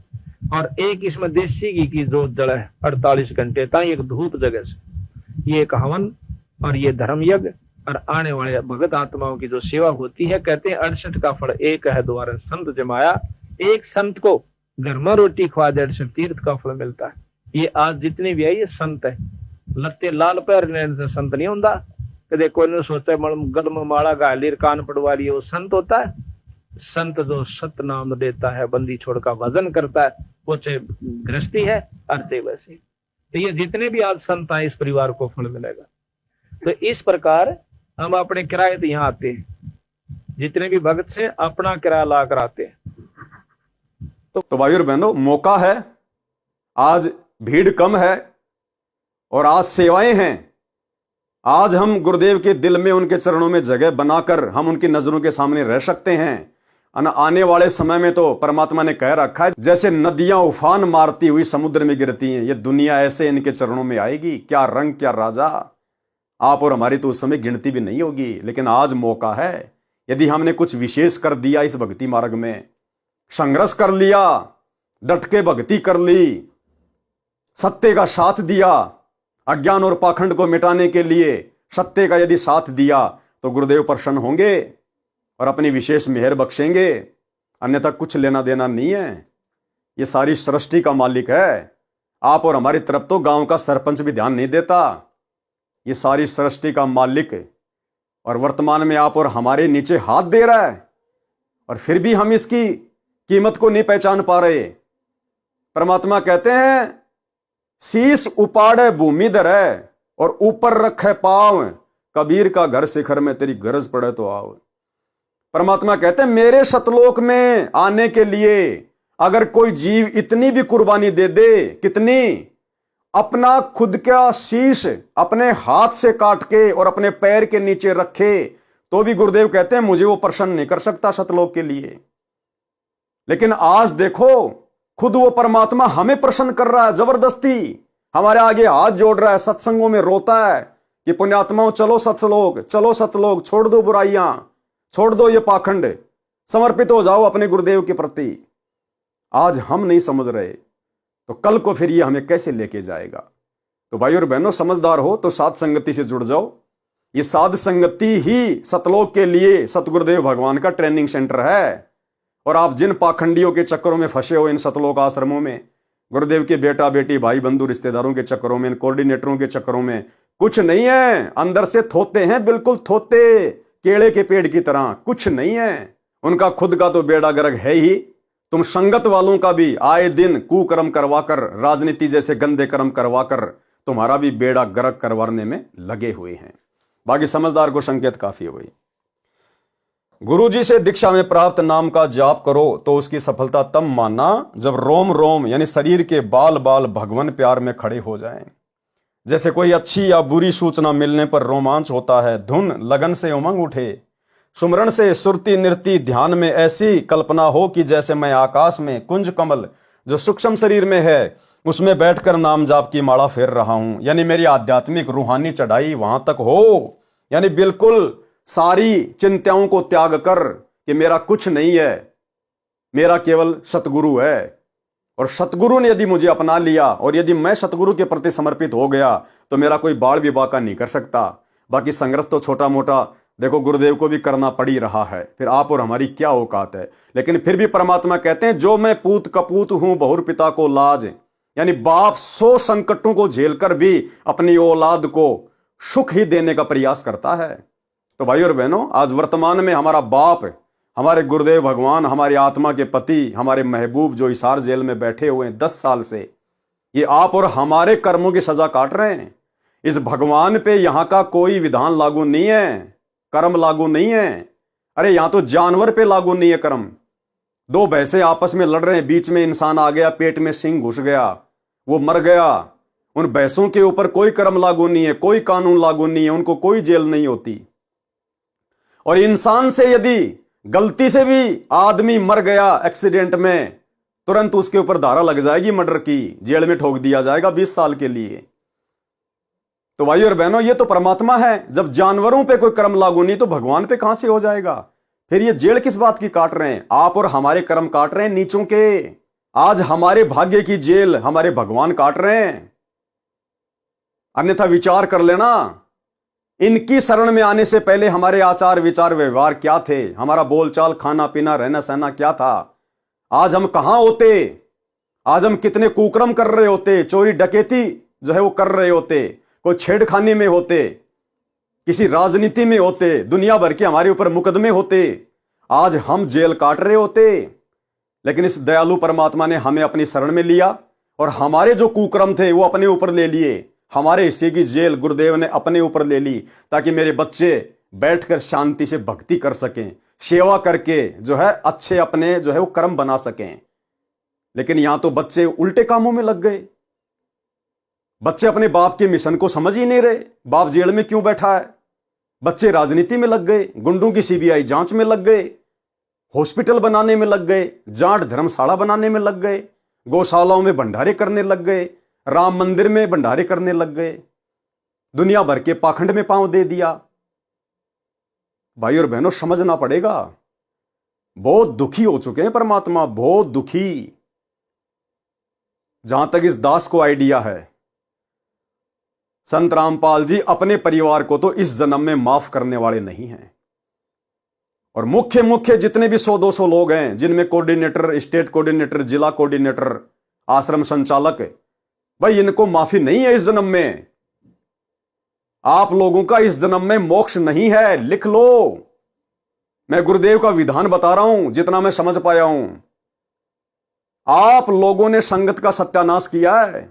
ये भोली भाली संगत जो इन आश्रमों में जाती है, बेचारी नई नई जुड़ती है, उनको क्या पता। अरे ये तो आप लोगों की जिम्मेदारी थी कि आप उनकी मर्यादा टूटने से बचाएं। इन आश्रमों में बैठा के साध संगतियों के माध्यम से ज्ञान चर्चा करें, उनकी शंकाओं का समाधान करें। और तुमने उनकी शंका समाधान के बदले ज्योति पाठ धंधा बना दिया तुमने धर्म को। तो भाई तुम लोगों का मोक्ष नहीं है। तुमने गुरुदेव भगवान के दिल को बहुत गहरी चोट पहुंचाई है, बहुत गहरी। और 30 साल कम नहीं होती किसी भी व्यक्ति को मौका देने के लिए। गुरुदेव ने तुम्हारे जुल्म 30 साल तक सहे, 30 साल तक। अंत में मजबूरी में हिसार जेल में जाके बैठा कि अब तो मुझे छटनी करनी पड़ेगी। और आज तुम इतने कुकर्म कर चुके हो कि गुरु भी कल को ऊपर हाथ खड़े कर लेंगे। और आने वाले समय में युग परिवर्तन 2028 तक ऐसी विकट परिस्थितियां पैदा हो जाएंगी, ना तो गुरुदेव से कोई हिसार जेल में जाके मिल पाएगा, चाहे गुरु जी का बेटा हो चाहे बेटी हो, कोई भी हो। और ना फोन से गुरु जी से बात होंगी। उस समय जिसने जैसी भक्ति की है, जिसने जैसे शुभ कर्म किए हैं, जिसने जितनी मर्यादा निभाई है उसी आधार से उसका बचाव सतगुरु करेगा। अभी लॉकडाउन आया ना थोड़ी देर पहले 2020 में, हिसार जेल में लॉकडाउन में मिलाइयां होती थी क्या? नहीं होती थी ना। ऐसा ही समय आएगा, उस समय तुम लोगों को अपनी गलतियों का पता चलेगा कि हमने क्या किया। जब तुम्हारे ऊपर आपत्तियां आएंगी और सतगुरु किसी प्रकार की कोई रजा नहीं बख्शेगा, क्योंकि सतगुरु ऑप्शन बंद कर देगा, क्योंकि यह समदृष्टि है।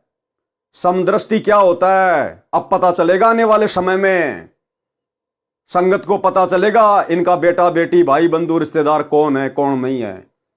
अब पता चलेगा सतगुरु के लक्षण 4 बखाना, जिनमें एक है कि वो समदृष्टि होगा, वो कोई भेदभाव नहीं करेगा अपने शिष्यों में। अब आने वाले समय में पता चलेगा। बरवाला कांड के बाद आज वर्तमान 10 साल तक किसने क्या बीज बोया, अब वो परिणाम भी खुद ही भोगेगा फिर आने वाले समय में। इसलिए भाई और बहनों, हम साथ संगत वालों को गुरुदेव का बारंबार धन्यवाद करना चाहिए, जो गुरुदेव ने हमें सद्बुद्धि दी, साध संगति से जोड़ दिया, और आज हम खुद टूटना पसंद करेंगे लेकिन मर्यादा तोड़ना नहीं। तो आप और हमारे ऊपर गुरुदेव की एक विशेष मेहर। वास्तव में बंदगी क्या होती है? विशेष नम्रता से बार बार झुक झुक कर जाप करने को बंदगी कहते हैं। वह है जब सुरती नृत्य यानी ध्यान नाम जाप पर लगे। भावार्थ है कि नाम का जाप विशेष कशक यानी तड़प के साथ किया जाए। जैसे हाथी ने मरते समय निरंकार भाव से परमात्मा को याद किया था, उस भाव से रमता लखे, रमता यानी सर्वव्यापक परमात्मा, उस मालिक को याद करे, लखे, देखे कि परमात्मा सब जगह है। सुरती की माला सुमरणी बनावे। क्या कह रहे परमात्मा? जब भी हम जाप करें, जब भी हम आरती करें, तो हमारे को यह ध्यान होना चाहिए कि मालिक मुझे देख रहा है। उस भाव से लखे, रमता, सर्वव्यापक मालिक को लखे, देखे कि परमात्मा सब जगह है, कि परमात्मा की नजर मेरे ऊपर पल पल है, मेरे गुरुदेव भगवान की। और भाई और बहनों, अगर यकीन नहीं है तो गुरुदेव का छोटा सा सत्संग सुन लीजिए। इसमें गुरुदेव ने बिल्कुल स्पष्ट कर रखा है। जब इस आश्रम में वीडियो कॉल से बात होती है और जब मोबाइल से बातें होती हैं, तो गुरुदेव भगवान ने उसमें संकेत किया कि बच्चों, ये ना सोचना कि मैं मोबाइल से तुम्हें देख सकता हूं, इस मोबाइल के बिना भी मैं तुम्हें देख सकता हूं। मेरे मालिक ने, मेरे भगवान ने, मेरी बंदी छोड़ने मुझे वो दिव्य दृष्टि दे रखी है, वो ताकत दे रखी है। और गुरुदेव कह रहे हैं जिस प्रकार सूर्य सबके साथ रहता है, उसी प्रकार अपने गुरुदेव को अपने पास में समझना। जिस प्रकार सूर्य का प्रकाश हर जगह होता है, उसी प्रकार से हमारा गुरुदेव भगवान हम सबके पास में, साथ में, हृदय कमल में पल पल देख रहा है कि हम किस भाव से जाप करते हैं, हम कितने मर्यादा में हैं, सारे दिन भर में हमारी सोच में क्या क्या विचार आते हैं, कितने हमारे गंदे विचार आते हैं, कितना हम मर्यादा तोड़ने का विचार करते हैं, कितनी हम लोग जो है बंदगी कर रहे हैं, सेवा कर रहे हैं। पल पल देख रहा है और रोजाना हमारा अकाउंट उसके पास जा रहा है। उसी अकाउंट के हिसाब से फिर नंबर दिए जाएंगे। बच्चा परीक्षा में जितना लिखेगा, जैसा लिखेगा, उसी आधार से नंबर दिए जाते हैं। तो परमेश्वर को यह सोचकर कि मेरा परमात्मा, मेरा गुरुदेव भगवान रमता राम है, सर्वव्यापक है, पल पल मुझे देख रहा है, और ये छोटा सा सत्संग सुन लो 30 सेकंड का, आंखें खुल जाएंगी, जिसमें गुरुदेव भगवान स्पष्ट कह रहे हैं कि बच्चों ये ना सोचना कि मैं मोबाइल से ही देख सकता हूं, इस मोबाइल के बिना भी मैं सबको देख सकता हूं। तो कौन हुए गुरुदेव? अंतर्यामी, सर्वद्रष्टा। सुनिए सत्संग। आशीर्वाद है मेरे बच्चों, सारे दिखाई देते हो, और अगर कैमरे से ना देखूं तो वैसे भी देख सकता हूं मेरे बच्चे, इतनी ताकत दे दी है मेरे बंदी छोड़ ने मेरे को। अगर कैमरे से ना देखूं तो वैसे भी देख सकता हूं मेरे बच्चे, इतनी ताकत दे दी है मेरे बंदी छोड़ ने मेरे को। अगर कैमरे से ना देखूं तो वैसे भी देख सकता हूं मेरे बच्चे, इतनी ताकत दे दी है मेरे बंदी छोड़ ने मेरे को। आप चिंता ना करो, जैसे सूर्य सबके साथ होता है, ऐसे भगवान और दास को अपने साथ समझना। तो भाई और बहनों, हमने इस भय के साथ में भक्ति करनी पड़ेगी, अन्यथा बात हमारी बनेगी नहीं। सुरती की माला सुमरणी बनावे, सुरती की माला यानी ध्यान रखे मैं क्या मंत्र जाप कर रहा हूं। जबकि वर्तमान में तो हमारा ध्यान उस माला के मनकों के ऊपर है कि 20 मंत्र हुए कि नहीं हुए, आधी माला हुई कि नहीं हुई। दिमाग में तोड़ी पड़ रही है, टेंशन हो रही है, अरे माला कब पूरी होगी। परमात्मा कहते हैं इस प्रकार मंत्र जाप करने से बात नहीं बनेगी। इस प्रकार से तो लाखों लाखों साल जीवन जी के और माला फेर फेर के मर गया जो गधे बन के घूम रहे हैं। इस भक्ति में भाव और श्रद्धा प्रथम है। तो गुरुदेव कहते हैं सुरती की माला बनाओ। वो माला, उस माला की आवश्यकता नहीं है। जो करना चाहे वो करे, लेकिन उसकी आवश्यकता नहीं है विशेष।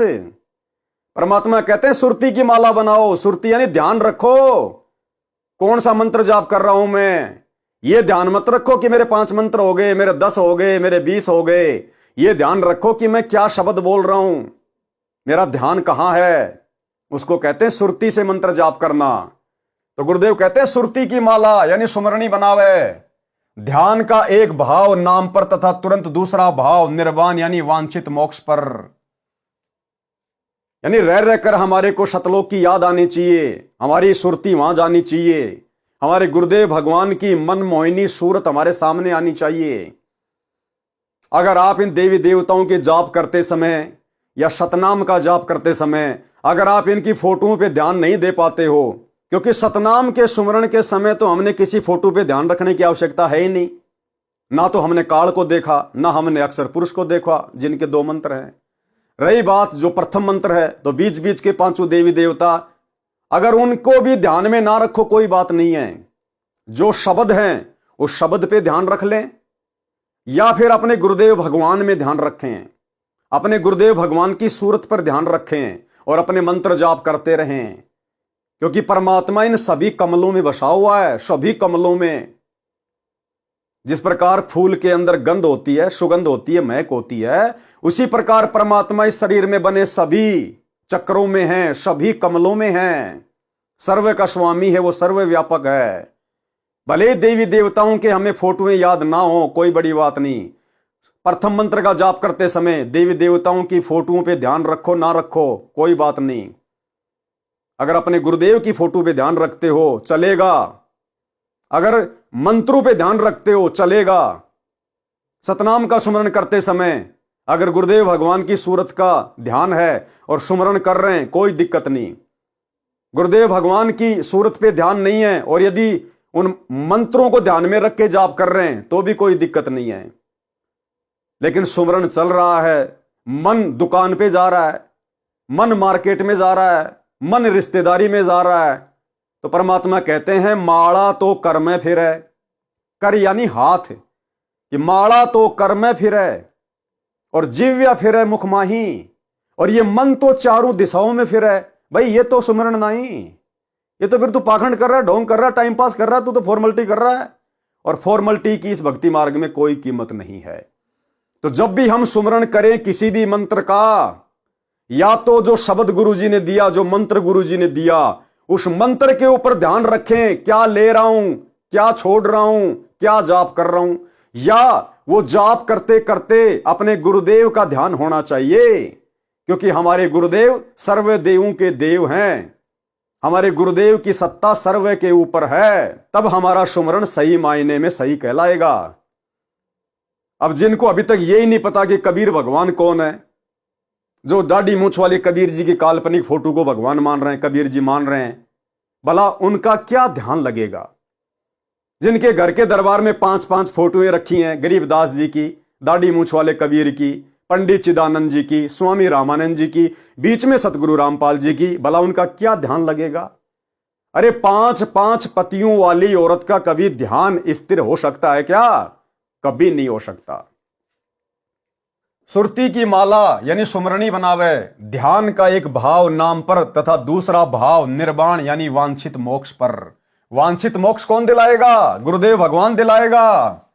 तो कहते हैं आप अपने नाम पर भी ध्यान रखिए, और जो मोक्ष दिलाएगा, जो निर्वाण दिलाएगा, उसके ऊपर ध्यान रखिए।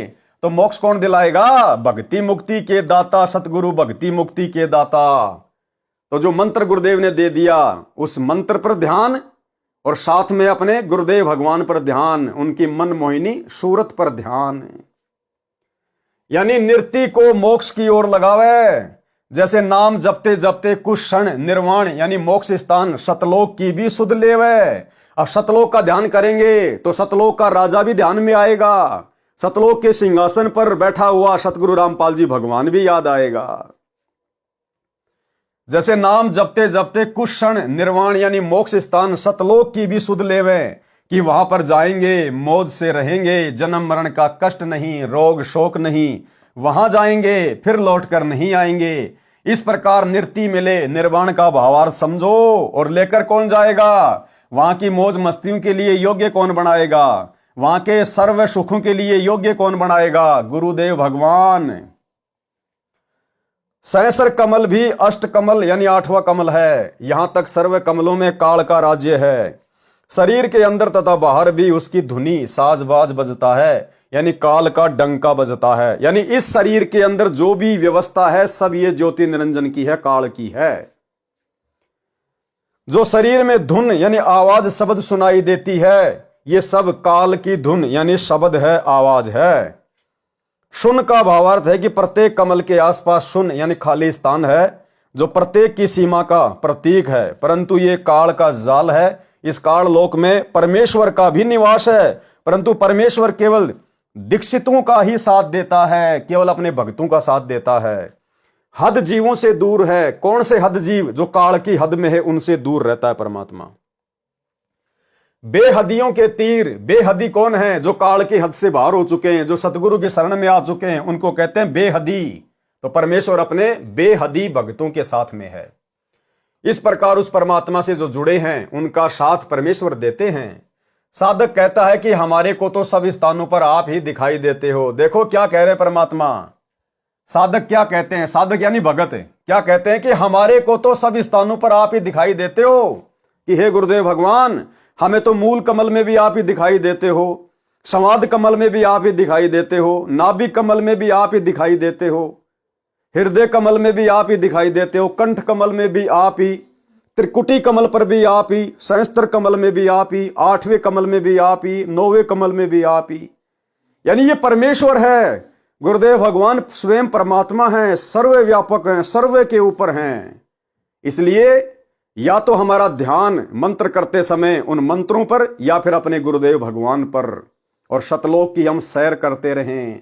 रह कर वहां भी हमारा ध्यान जाए कि सतलोक जाएंगे। गुरुदेव ने बड़ी दया बख्श दी है परमेश्वर ने। हे मालिक, असंख्य जन्मों का हमारा टंटा काट दिया मालिक। ना 84 में जाना, ना कष्ट, ना दोबारा कोई जन्म लेना।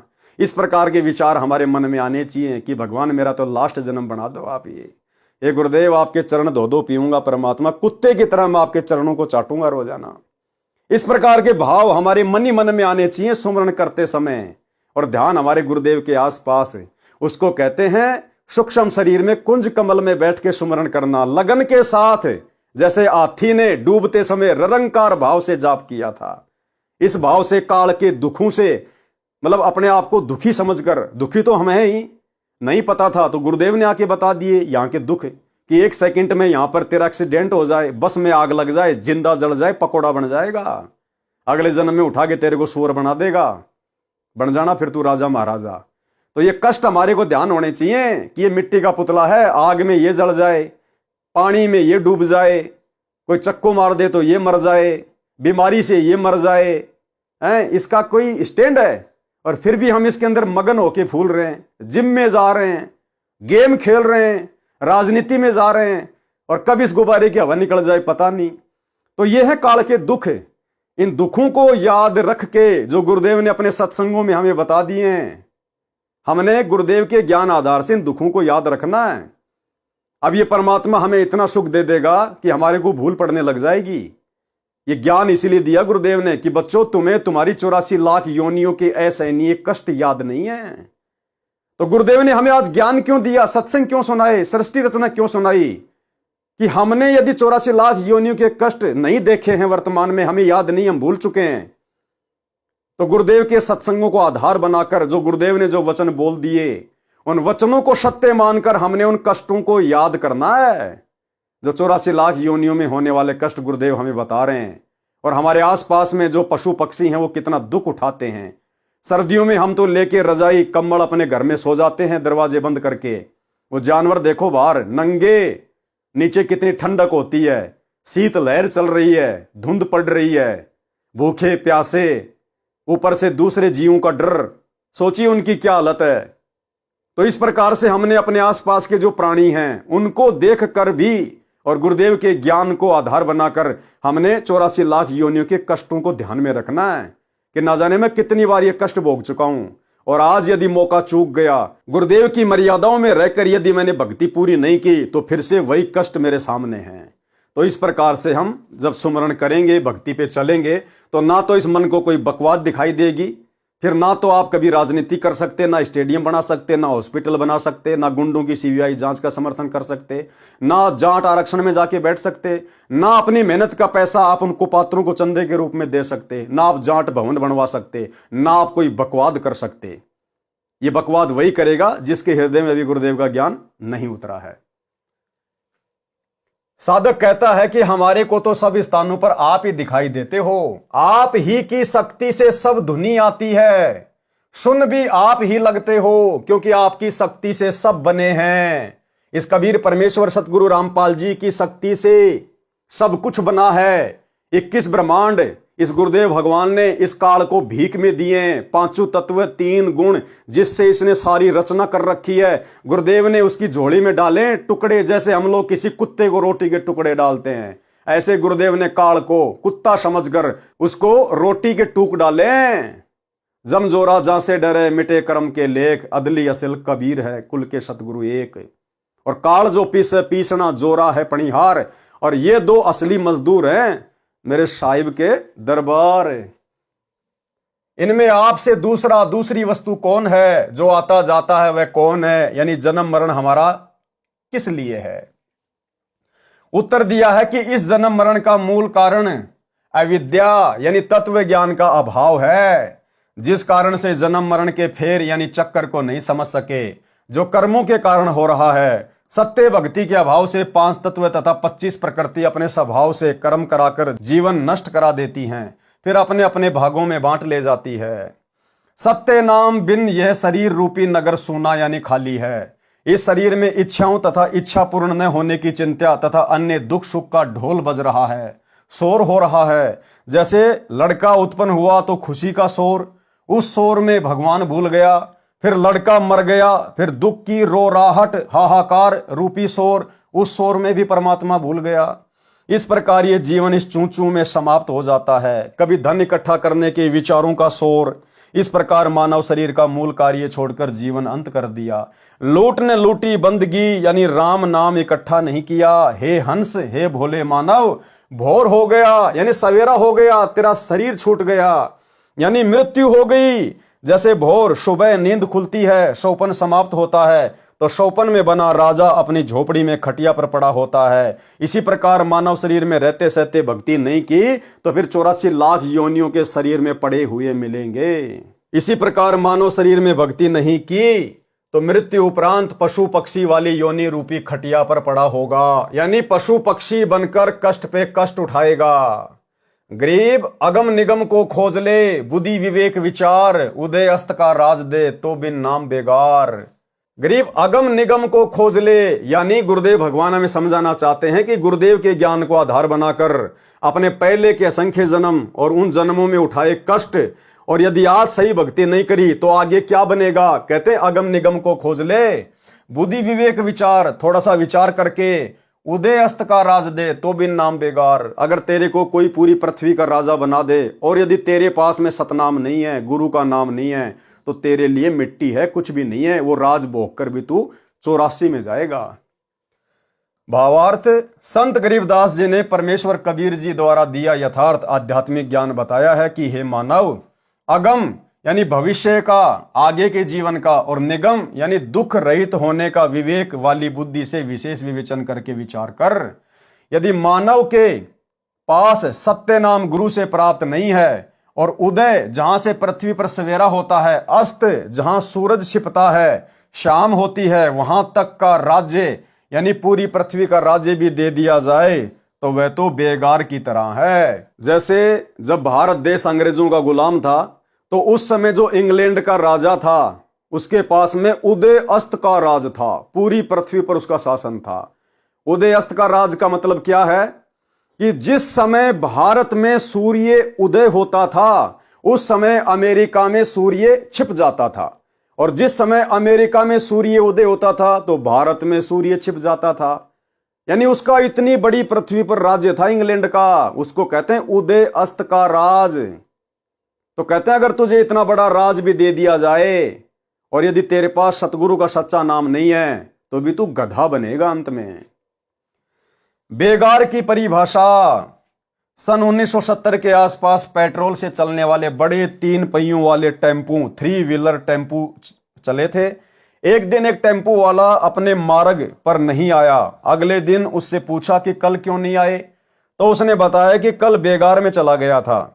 उस समय थानों में जीप आदि गाड़ियां नहीं होती थी।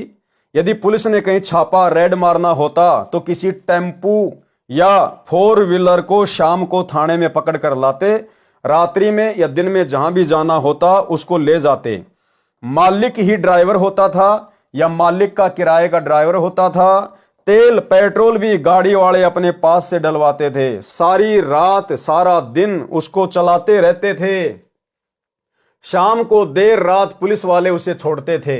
अन्य व्यक्ति देखता तो ऐसे लगता कि टेम्पू वाले ने आज तो घनी कमाई कर रखी होगी, क्योंकि सारा दिन चला है, पूरी रात चला है।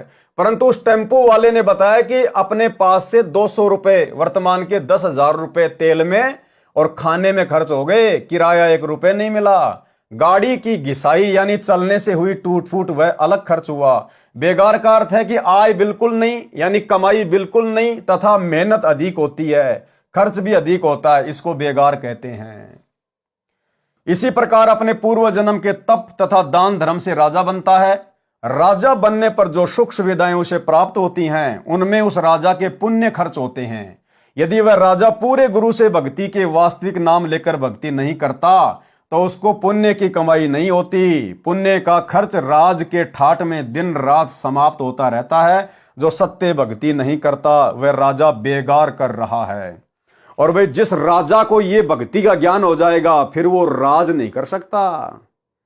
उदाहरण देख लो, राजा अब्राहिम सुल्तान, जब ये ज्ञान हो गया परमात्मा का, राज त्याग दिया कि परमात्मा बहुत है राज करने वाले, मुझे तो अपनी मुक्ति करवानी है। भर्तृहरि गोपीचंद को ज्ञान हुआ, राज ही छोड़ दिया। नरसिंह भगत को ज्ञान हुआ, 56 करोड़ की संपत्ति लुटा दी। जिसको ये ज्ञान हो जाएगा फिर वो राजपाट के चक्कर में नहीं पड़ेगा। गुरुदेव कहते हैं इंद्र दा राज कागदा बिष्टा ना भोगा इंद्राणी नु। वाणी नंबर 101। ऐसा कौन अभागिया, यानी ऐसा निर्भागी आदमी कौन होगा जो करे भजन को भंग, जो अपने नाम को खंड करेगा। अरे लोहे से कंचन भया पारस के सत्संग, जो अपने गुरु के संपर्क में आके गुरु से तत्व ज्ञान लेके लोहे से सोना बन गया। उसके बाद ऐसा कौन अभागिया यानी निर्भागी होगा जो अपनी मर्यादा तोड़ेगा, अपने नाम को खंड करेगा। भावार्थ, दीक्षा लेकर ऐसा दुर्भाग्य वाला कौन है जो अपने नाम को खंडित करके भजन भक्ति में भंग डालता है। वो है सतलोक आश्रम मैनेजमेंट हरियाणा। वो है सतलोक आश्रम मैनेजमेंट हरियाणा के पीछे अंधी होके चल रही लाखों की संगत है, जो सच्चे सतगुरु की शरण में आने के बाद भी दिन रात मर्यादा खंडित करने में लगे हुए हैं। दीक्षा लेकर ऐसा दुर्भाग्य वाला कौन है जो अपने नाम को खंडित करके भजन यानी भक्ति में भंग डालता है। लोहे से कंचन भया यानी नाम लेने से पहले मानव भी पशु पक्षी जैसा जीवन जी रहा था। गुरु जी से नाम रूपी पारस से छूकर स्वर्ण यानी गोल्ड यानी देवता बना दिया। गरीब सतगुरु पशु मानुष कर डारे और सिद्धि देकर ब्रह्म विचारे। सिद्धि यानी भक्ति की शक्ति। कबीर बलिहारी गुरु आपने घड़ी घड़ी 100 बार और मानुष से देवता किया करत न लागी बार। सरलार्थ, वह महामूर्ख होगा जो दीक्षा लेकर पूर्ण संत से दूर होगा और नाम त्याग कर भक्ति करना छोड़ देगा। और भाई भक्ति करते करते भी जो मर्यादा तोड़ता है वो भी महामूर्ख होता है, वो भी परमात्मा से दूर ही होता है।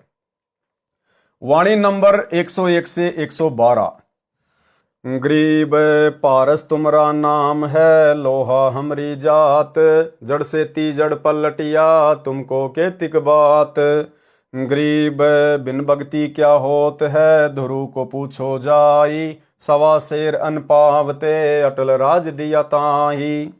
गरीब बिन भक्ति क्या होत है, भावे काशी करोत ले, मिटे नहीं मन बासना, बहु विधि भरम संदेह। गरीब भक्ति बिना क्या होत है, भरम रहा संसार, रति कंचन पाया नहीं, रावण चलती वार। गरीब संगी सुदामा संत थे, दारिदर का दरियाव, कंचन महल बख्श दिए, तंदुल भेंट चढ़ाव।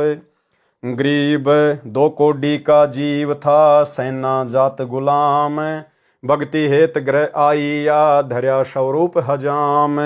गरीब नामा के बीठल भये, और कलंदर रूप, गौ जीवाई जगत गुरु, पादशाह जा भूप।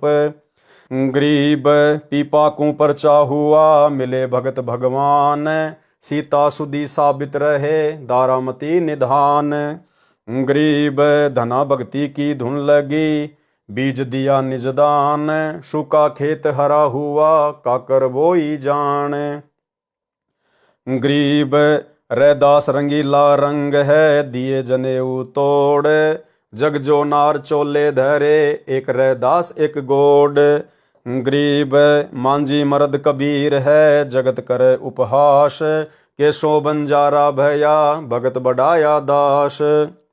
वाणी नंबर 102 का सरलार्थ। हे परमेश्वर, आपका नाम तो पारस है और हम जीव जाति वाले लोहा समान हैं। जब एक जड़ पारस पत्थर के छूने मात्र से जड़ लोहा सोना बन गया, बदल गया, यानी वो पारस पत्थर भी जड़ है, ना बोलता ना चलता ना फिरता, और वो लोहा भी जड़ है। जब जड़ जड़ के संपर्क में आते ही सोना बन गया, लोहा पारस से टच होते सोना बन सकता है, तो हे गुरुदेव भगवान, आप तो सारी सृष्टि के रचनहार हैं। यदि हम आपके संपर्क में आ गए, यदि आपने हमें अपनी शरण में ले लिया, और यदि हम मर्यादा में रहे, तो परमेश्वर भला हमारा मोक्ष क्यों नहीं होगा। जब एक जड़ को सोना बना सकती है, तो परमेश्वर आप हम जड़ बुद्धि जीवों को क्या वो बुद्धि देकर, भक्ति देकर सतलोक में नहीं बैठा सकते? आप तो कुछ भी कर सकते हैं। जब एक जड़ यानी पारस पत्थर के छूने मात्र से दूसरा जड़ यानी लोहा सोना बन गया, बदल गया, पलट गया, तो आपके लिए हमारे गुण धर्म बदलकर देवता बनाना कोई कठिन कार्य नहीं है। वाणी नंबर 103 का सरलार्थ है। ध्रुव भगत और उसकी माता जी को एक दिन का 1.25 सेर यानी 1.25 किलोग्राम अन्न मिलता था खाने को। ध्रुव का पिता उत्तानपाद राजा था। ध्रुव भगत की मौसी यानी उत्तानपाद की छोटी पत्नी ने अपनी बड़ी बहन सुनीति को अलग घर में सजा के रूप में बंद रखवा रखा था। दिन में केवल 1.25 सेर अन्न खाने को ही दिया जाता था, जिसको दुहागन कहा जाता था। अब उसकी पूरी क्या राम कहानी है, गुरुदेव भगवान हमें विस्तार से लिखकर बता रहे हैं। ध्रुव की कथा। राजा उत्तानपाद को अपनी पत्नी सुनीति से विवाह के कई वर्षों पश्चात तक कोई संतान प्राप्त नहीं हुई। यानी जो ये सुनीति थी, ये ध्रुव की माता थी, और काफी लंबे समय तक ध्रुव का जन्म नहीं हुआ था। तो ये जो सुनीति थी, इसकी एक छोटी बहन थी। तो इसने सोचा क्यों ना राजा के वंश को चलाने के लिए मैं अपनी छोटी बहन का विवाह जो है उत्तानपाद के साथ में जो है वो करवा दूं। अब उस समय उत्तानपाद की उम्र काफी ज्यादा हो गई थी, बूढ़ा हो गया था, लेकिन सुनीति के दबाव देने से और वो अपनी बहन को मना नहीं कर पाई, अपने माता पिता को मना नहीं कर पाई, और उसने राजा से शादी कर ली। लेकिन बाद में उसके मन में विचार आया कि इसने तो मेरा जीवन बर्बाद कर दिया, बुढ़े के साथ मेरी शादी करवा दी, मैं तो किसी जवान राजा के साथ में जाती। तो जैसे ही उत्तानपाद शादी करके उसको ला रहा था, तो राज्य की सीमा में प्रवेश करते ही उसने वहीं पर आड़ पकड़ ली।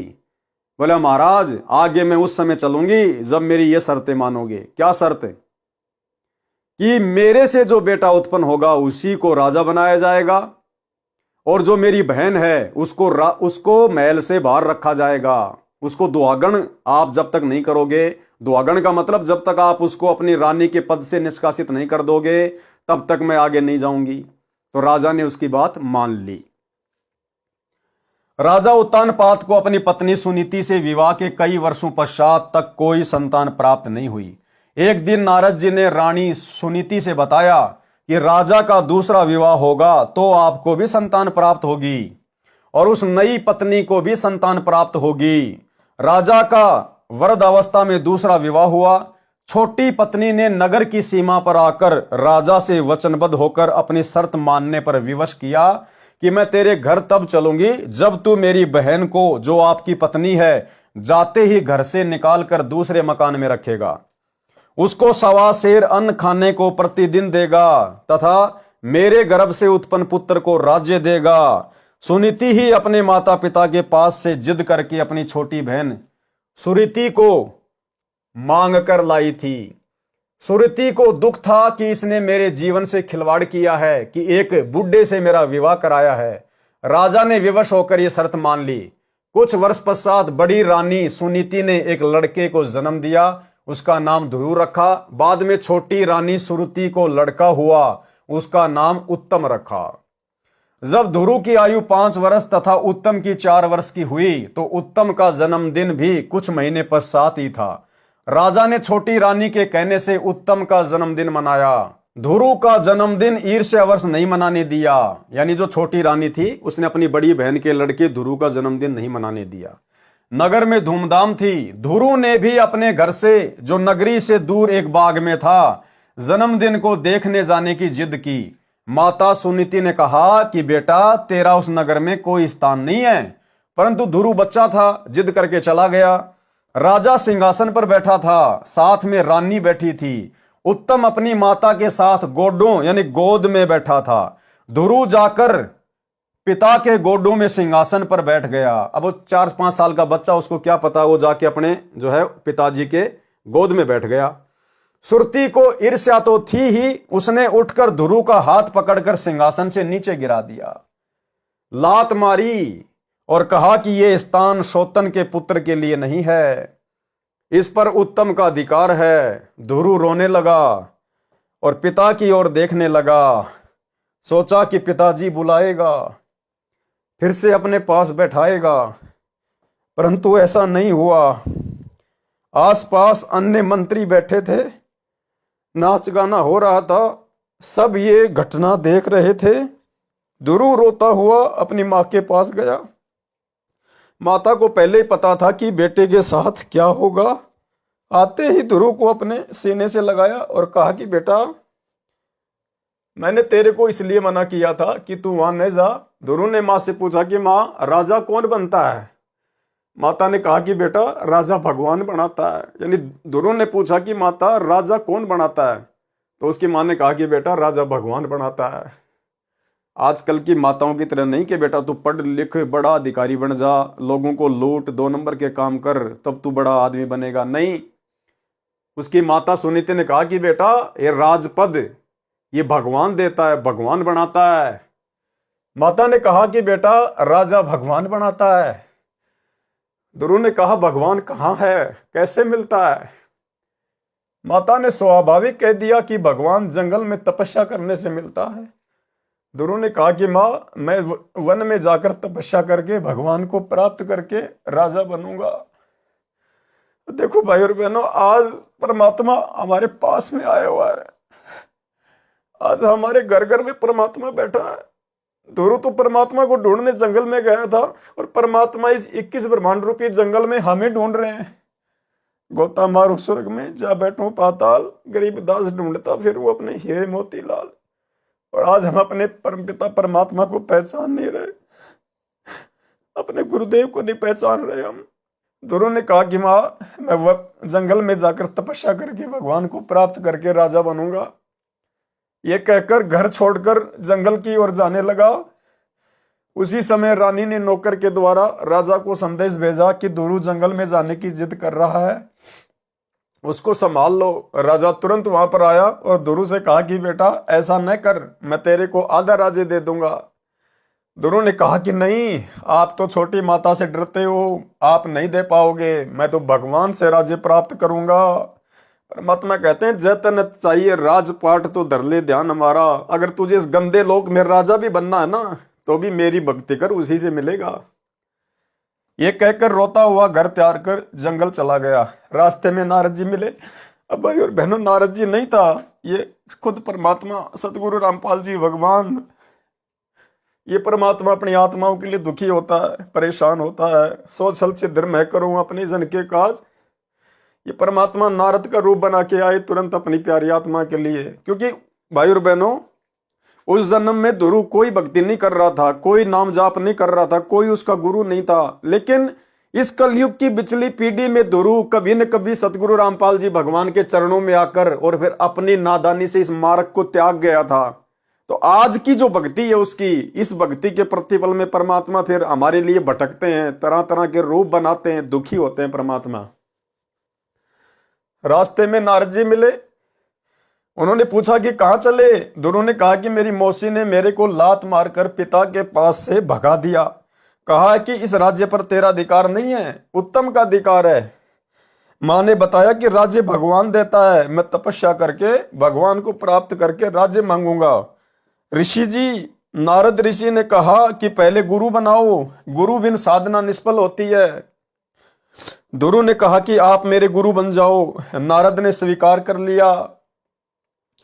जब नारद जी के रूप में कबीर परमेश्वर सतगुरु रामपाल जी भगवान ने कहा कि बेटा पहले गुरु बनाना पड़ता है, तो उसी समय एक सत्संग में गुरुदेव ने बताया कि उसी समय ध्रुव ने पैर पकड़ लिए। बोले महाराज, आपसे बढ़कर गुरु फिर मुझे और कौन मिलेगा। परमात्मा इस बात से प्रसन्न हो गए और तुरंत गुरुदेव ने फिर उसको अपना जो भी जाप था उस समय का वो दिया मालिक ने। नारद जी ने यानी परमात्मा ने स्वीकार कर लिया और ध्रुव को दीक्षा दी। ध्रुव ने एक पैर पर खड़ा होकर साधना की, घोर तप किया, खाना पीना भी कुछ नहीं किया। बालक का हठ तथा पूर्व जन्म की भक्ति की शक्ति के कारण छठे महीने परमात्मा प्रकट हुए। छठे महीने परमात्मा उसके भाव को देखकर जो है प्रकट हो गए। ध्रुव से कहा कि मांगो बालक, क्या मांगता है। ध्रुव ने कहा कि मुझे अटल राज्य दे दो। भगवान ने कहा कि तेरे को स्वर्ग में राज्य दूंगा, जीवन भर भक्ति कर, घर पर जा।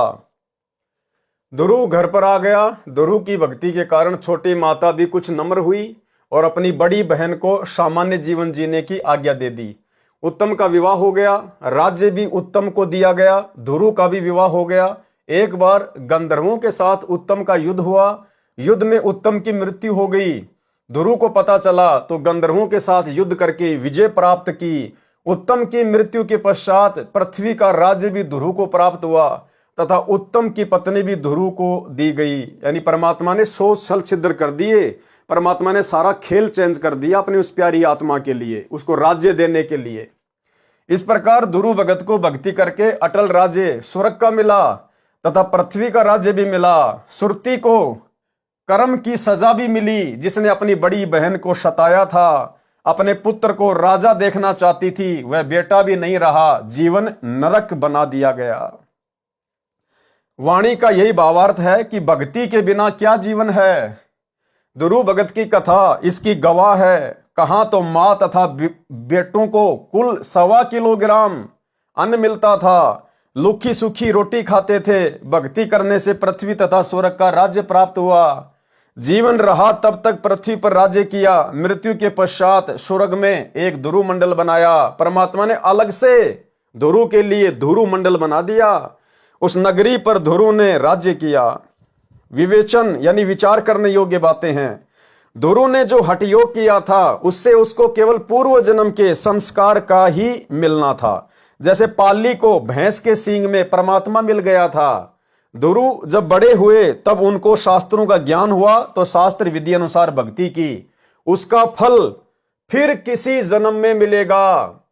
पहले ध्रुव स्वर्ग के राज्य का समय पूरा करेगा, फिर पृथ्वी पर मानव जन्म प्राप्त करेगा, फिर कोई सतलोक का मार्गदर्शक संत मिला तो मुक्ति होगी, नहीं तो 84 लाख प्राणियों के शरीर को प्राप्त करेगा। देख लो भाई और बहनों, आप और हमारा कितना बड़ा सौभाग्य है। आप और हम असंख्यों बार ध्रुव बन चुके हैं, प्रहलाद बन चुके हैं, सनक सनंदन शरत संत कुमार बन चुके हैं, 9 नाथ 84 सिद्ध बन चुके हैं, 33 करोड़ देवताओं के जो पद हैं वो भोग चुके हैं, ब्रह्मा विष्णु महेश बन चुके हैं, लाखों करोड़ों जन्म हमारे राजाओं के हो चुके हैं। आम जीवों की तो गिनती नहीं, 84 लाख की गिनती नहीं। इसलिए गुरुदेव भगवान कहते हैं कि बच्चों, तुम्हारी किस्मत को मैं शब्दों में बयान नहीं कर सकता। तुम सारी प्रोसीजर को पार करके आ चुके हो। अब यदि तुम जानबूझकर अपने भगवान को ना पहचान कर अगर अपना समय आगे बढ़ाना चाहते हो तो बात अलग है, अन्यथा वर्तमान में यह कलयुग की बिचली पीढ़ी तुम्हारा लास्ट जीवन है। इसलिए भाई और बहनों, परमात्मा इतना जोर लगा रहा है, इसलिए ये दास बारंबार कहता है कि जब तक सतगुरु रामपाल जी भगवान के चरण कमल धरती पे हैं तब तक मोक्ष का समय है, उसके बाद में मोक्ष नहीं है। अरे फिर कौन इतना जोर लगाएगा? कौन आपके लिए सतलोक से फिर हर सप्ताह सत्संग भेजेगा? जैसे वर्तमान में हिसार जेल से सत्संग आ रहे हैं हर सप्ताह, फिर सतलोक जाने के बाद कहां से सत्संग भेजेंगे गुरुदेव? कहां साध संगतियां होंगी? कौन आपको इन पुस्तकों के ऊपर वीडियो बना बना के समझाएगा? कौन इतना आप लोगों को ज्ञान आधार से शंकाओं का समाधान होगा? भाई और बहनों, बाद में मौका नहीं होगा। और जो आज हमारे सामने जो परिस्थितियां हैं, ये परिस्थितियां उस समय नहीं होंगी हमारे सामने। आज आप और हम भगत भाई बहनों ने जो गरीबी है, जो निर्धनता है, उसको भी देखा है, जो अभाव है उसको भी देखा है। आने वाले समय में हमारी पीढ़ियां अभाव में नहीं होंगी, सुखों में होंगी। और परमात्मा कहते हैं, सुख के माथे पत्थर पड़ो जो नाम हृदय से जाए, बलिहारी उस दुख के ऊपर जो पल पल नाम रटाए। सोचो भाई और बहनों, यदि हमारे को सुख होता और यदि फिर हमें कोई गुरु जी का ज्ञान बताता तो पहली बात तो हम इस ज्ञान को स्वीकार नहीं करते, और स्वीकार भी कर लेते तो हमारे वो भाव नहीं बनते। क्यों? क्योंकि हम सुखी हैं, हमें दुखों का आइडिया नहीं है। इसलिए आप और हमारा वर्तमान में ये सामान्य जीवन, सामान्य जन्म, बिल्कुल निर्धनता के तीर पर, ऊपर से हर प्रकार की जो है समस्याएं, बच्चों की फीस की, मकान के जो है वो किराए की, रोजी रोटी की है, और ऊपर से भगवान का ज्ञान मिल गया हमें, तो ये दुख हमसे भक्ति करवा रहे हैं। ये परेशानियां, छोटे मोटे संकट हमसे भक्ति करवा रहे हैं। अगर ये ना हो, हम इस भक्ति को इस भाव से नहीं कर सकते थे। तो आने वाले समय में तो भाई और बहनों, पृथ्वी स्वर्ग बन जाएगी, सतयुग से भी अच्छा माहौल हो जाएगा, और ना गुरु उस समय धरती पे होगा, फिर कैसे मोक्ष होगा? इसलिए भाई और बहनों, ये पूरा जोर वर्तमान में सतगुरु स्वयं भी लगा रहा है, और आप और हमारे जैसे सत्सेवकों के माध्यम से भी परमात्मा फुल टू फुल प्रयास करवा रहा है कि किसी प्रकार से जीव अपने गुरु की परमात्मा रूप में पहचान कर ले और इस काल के जाल से बच जाए, मर्यादाओं में रह के भक्ति कर ले, अन्यथा ये मौका फिर नहीं मिलेगा। वाणी नंबर 104 का सरलार्थ। काशी नगर के विषय में ब्राह्मणों ने दंत कथा बताई थी कि भगवान शिव ने काशी की भूमि को वरदान दे रखा था कि जो यहां मरेगा वह स्वर्ग में जाएगा। जब देखा कि काशी में बूढ़ों की भीड़ लग गई तो नया षड्यंत्र रचा। गंगा दरिया के किनारे एक करोत स्थापित किया जो लकड़ी काटने के काम आता है, तथा भ्रम फैलाया कि जो शीघ्र स्वर्ग जाना चाहता है वह करोत से गर्दन कटाए और तुरंत स्वर्ग चला जाए। संत गरीबदास जी ने कहा कि यह सब झूठ है। सत्य साधना से जीव का मोक्ष होता है, किसी स्थान विशेष से नहीं हो सकता। करोत लेने से कोई लाभ नहीं होगा। काशी में करोत की स्थापना की कथा। शास्त्र विधि त्याग कर मनमाना आचरण करने, यानी शास्त्रों में लिखी भक्ति विधि अनुसार साधना न करने से, गीता अध्याय 16 श्लोक 23 में लिखा है कि उस साधक को न तो सुख की प्राप्ति होती है, न भक्ति की शक्ति यानी सिद्धि प्राप्त होती है, न उसकी गति यानी मुक्ति होती है, अर्थात व्यर्थ प्रयत्न। हिंदू धर्म के धर्म गुरु जो साधना साधक समाज को बताते हैं वह शास्त्र प्रमाणित नहीं है, जिस कारण से साधकों को परमात्मा की ओर से कोई लाभ नहीं मिला जो भक्ति से अपेक्षित किया। फिर धर्म गुरुओं ने एक योजना बनाई कि भगवान शिव का आदेश हुआ है कि जो काशी में प्राण त्यागेगा उसके लिए स्वर्ग का द्वार खुल जाएगा, वह बिना रोक टोक के स्वर्ग चला जाएगा। जो मगर नगर गोरखपुर के पास उत्तर प्रदेश में, वर्तमान में जिला संत कबीर नगर उत्तर प्रदेश में है, उसमें मरेगा वह नरक जाएगा या गधे का शरीर प्राप्त करेगा। गुरुजनों की प्रत्येक आज्ञा का पालन करना अनुयायियों का परम धर्म माना गया है। इसलिए हिंदू लोग अपने अपने माता पिता को आयु के अंतिम समय में काशी बनारस शहर में किराए पर मकान लेकर छोड़ने लगे। ये क्रिया धनी लोग अधिक करते थे। धर्म गुरुओं ने देखा कि जो यजमान काशी में रहने लगे हैं उनको अन्य गुरुजन भ्रमित करके अनुयायी बनाने लगे हैं। काशी, गया, हरिद्वार आदि आदि धार्मिक स्थलों पर धर्म गुरुओं यानी ब्राह्मणों ने अपना अपना क्षेत्र बांट रखा है। यदि कोई गुरु अन्य गुरु के क्षेत्र वाले यजमान का क्रियाक्रम कर देता है तो वे झगड़ा कर देते हैं, मारपीट तक की नौबत आ जाती है। वे कहते हैं कि हमारी तो यही खेती है, हमारा निर्वाह इसी पर निर्भर है, हमारी सीमा है। इसी कारण से काशी के शास्त्र विरुद्ध साधना कराने वाले ब्राह्मणों ने अपने यजमानों से कहा कि आप अपने माता पिता को हमारे घर रखो, जो खर्च आपका मकान के किराए में तथा खाने पीने में होता है वह हमें दक्षिणा रूप में देते रहना। हम इनकी देखरेख करेंगे, इनको कथा भी सुनाया करेंगे। उनके परिवार वालों को यह सुझाव अति उत्तम लगा और ब्राह्मणों के घर अपने वृद्ध माता पिता को छोड़ने लगे और ब्राह्मणों को खर्चे से अधिक दक्षिणा देने लगे। इस प्रकार एक ब्राह्मण के घर प्रारंभ में 4 या 5 वृद्ध रहे। अच्छी व्यवस्था देखकर सबने अपने वृद्धों को काशी में गुरुओं के घर छोड़ दिया। गुरुओं ने लालच में आकर यह आफत अपने गले में डाल तो ली, परंतु संभालना कठिन हो गया। वहां तो 10-10 वृद्ध जमा हो गए। कोई वस्त्रों में पेशाब कर देता, कोई शौच आंगन में कर देता। यह समस्या काशी के सभी ब्राह्मणों को थी। तंग आकर एक षड्यंत्र रचा। गंगा दरिया के किनारे एकांत स्थान पर एक नया घाट बनाया, उस पर एक डॉट आकार की गुफा बनाई।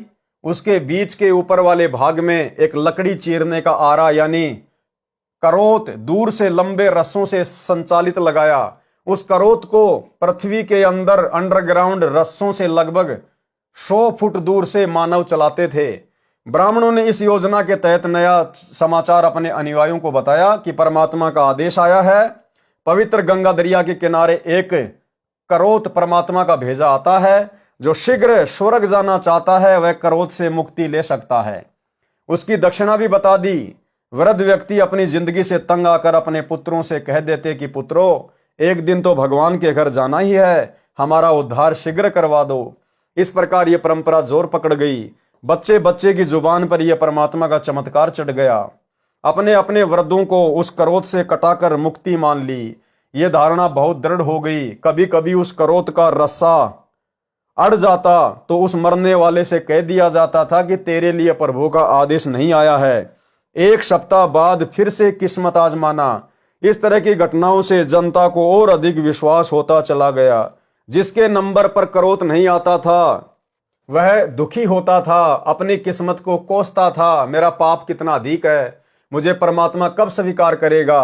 वे पाखंडी उसकी हिम्मत बढ़ाते हुए कहते थे कि चिंता न कर, 1-2 दिन में तेरा 2 बार नंबर लगा देंगे। तब तक रस्सा ठीक कर लेते थे और हत्या का काम जारी रखते थे। इसको काशी में करोत लेना कहते थे और गारंटेड जिम्मेदारी व विश्वास के साथ मुक्ति होना मानते थे। स्वर्ग प्राप्ति का सरल तथा जिम्मेदारी के साथ होना माना जाता था, जबकि यह अत्यंत निंदनीय आपराधिक कार्य था। भाई और बहनों, वर्तमान में वही काशी वाली जो करोत है वो वर्तमान में सतलोक आश्रम मैनेजमेंट हरियाणा ने शुरू कर रखी है। इन्होंने काल प्रेरणा से मनमाना काम तो शुरू जो है वो किया ही हुआ है। सारे काम इन्होंने मनमाने किए। वर्तमान में जगह जगह जो सतलोक आश्रम खोल रखे हैं अपने धार्मिक धंधे के लिए, ये भी इनका मनमाना आचरण है। ऊपर से राजनीति करना, स्टेडियम बनाना, हॉस्पिटल बनाना, गुंडों की सीबीआई जांच के समर्थन में जाना, उनके समर्थन में पैसे देना, जाट आरक्षण में जाना, चंदे के रूप में पैसे देना, जाट धर्मशाला बनवाना, दुनिया भर के पाखंड। और जब इन पाखंडों में कोई भगत बेचारे आते हैं जाते हैं इनके कहने पर कि गुरुजी का आदेश है, और यदि कोई एक्सीडेंट में मारा जाता है तो एक पीला पर्चा निकाल दिया जाता है कि वो सतलोक चला गया, उसकी मुक्ति हो गई है, वो सतलोक चला गया। और अन्य नादान भगत समाज भी उन पीले पर्चों पर यकीन कर लेते हैं। अरे ऐसी दुर्गति से मौत जिसकी हो वो सतलोक तो क्या, उसको तो नरक में भी ठिकाना नहीं है। ऐसे सच्चे सतगुरु की शरण में आकर और आंखें बंद करके चल रहे हो, गुरु तुम्हारा जेल में बैठा है और गुरु को जेल में बैठाने के पीछे उन्हीं नादान ज्ञानहीन लोगों का हाथ है जिन्हें आप अपने कोऑर्डिनेटर कहते हैं, गुरुदेव के बेटा बेटी भाई बंधु रिश्तेदार कहते हैं। बरवाला कांड में इन्हीं लोगों की मनमानी हरकतों के कारण, प्रशासन से पंगा लेने के कारण, गुरुदेव को चंडीगढ़ कोर्ट की तारीख से रोकने के कारण ये सारा लफड़ा हुआ। भक्तों को कमांडो बना दिया, पुलिस वालों से लड़ने झगड़ने के लिए खड़ा कर दिया कि गुरुजी का आदेश है मर जाओ, लेकिन पुलिस को अंदर मत आने दो। और जब झगड़ा बढ़ा तो बाकी लोग भाग गए, जो मैन थे वो भगोड़े बन गए, बेचारे आम भगत पिटे, जेल में गए। और गुरुदेव भगवान पिछले 10 साल से जेल में बैठे हैं। और फिर भी ये नादान संगत उन्हीं काले एजेंटों के पीछे आंखें बंद करके चल रही है। तो ये जो घटिया जो कर्म है वर्तमान में, ये पीले पर्चों वाला सतलोक आश्रम मैनेजमेंट हरियाणा का, ये किसी काशी वाली जो है वो क्रोध से कम नहीं है। इसलिए वाणी नंबर 104 में कहा है कि शास्त्र अनुकूल भक्ति के बिना कुछ भी लाभ नहीं होगा। चाहे काशी में क्रोध से गर्दन भी कटवा लो। कुछ बुद्धिजीवी व्यक्ति विचार किया करते थे कि स्वर्ग प्राप्ति के लिए तो राजाओं ने राज्य त्यागा, जंगल में जाकर कठिन तपस्या की, शरीर के नष्ट होने की भी चिंता नहीं की। यदि स्वर्ग प्राप्त करना इतना सरल था तो ये विधि सतयुग से ही प्रचलित होती। ये तो सबसे सरल है। सारी आयु कुछ भी करो, वृद्ध अवस्था में काशी में निवास करो या क्रोध से शीघ्र मरो और स्वर्ग में मौज करो। ठीक इसी प्रकार आप चाहे मर्यादा तोड़ो, शराब पियो, मांस खाओ, कुछ भी करो, बस सतलोक आश्रमों में जाओ और आते जाते एक्सीडेंट में मर जाओ तो तुम्हारा मोक्ष, तुम तो सतलोक चले गए, तुम्हारे नाम का पीला पर्चा निकल जाएगा। तो इसी प्रकार लोगों ने सोचना शुरू किया उस समय कि अगर इसी प्रकार से अगर स्वर्ग में जाना है तो राजाओं ने राज क्यों त्यागे, लोगों ने जंगल में जाके तपस्या क्यों की। फिर ये प्रक्रिया तो सतयुग से चालू होनी थी।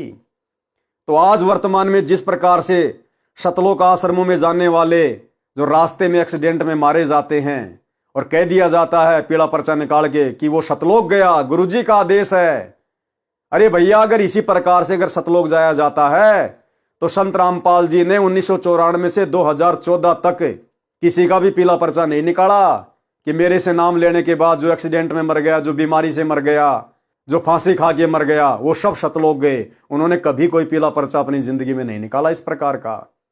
उन्होंने तो ये कहा है कि अगर मेरी भक्ति करोगे और मर्यादा में रहोगे, तुम्हारी मौत एक्सीडेंट में नहीं हो सकती, ये जगत वालों की तरह तुम्हारी मौत नहीं होगी। अगर भगत की और जगत की मौत में इतना भी अंतर नहीं है तो फिर क्या फायदा फिर भक्ति का। भगत को तो पता भी नहीं चलेगा कब शरीर छूट गया। एक्सीडेंट में भगत की मौत नहीं होती जैसे आज वर्तमान में हो रही है भक्तों की।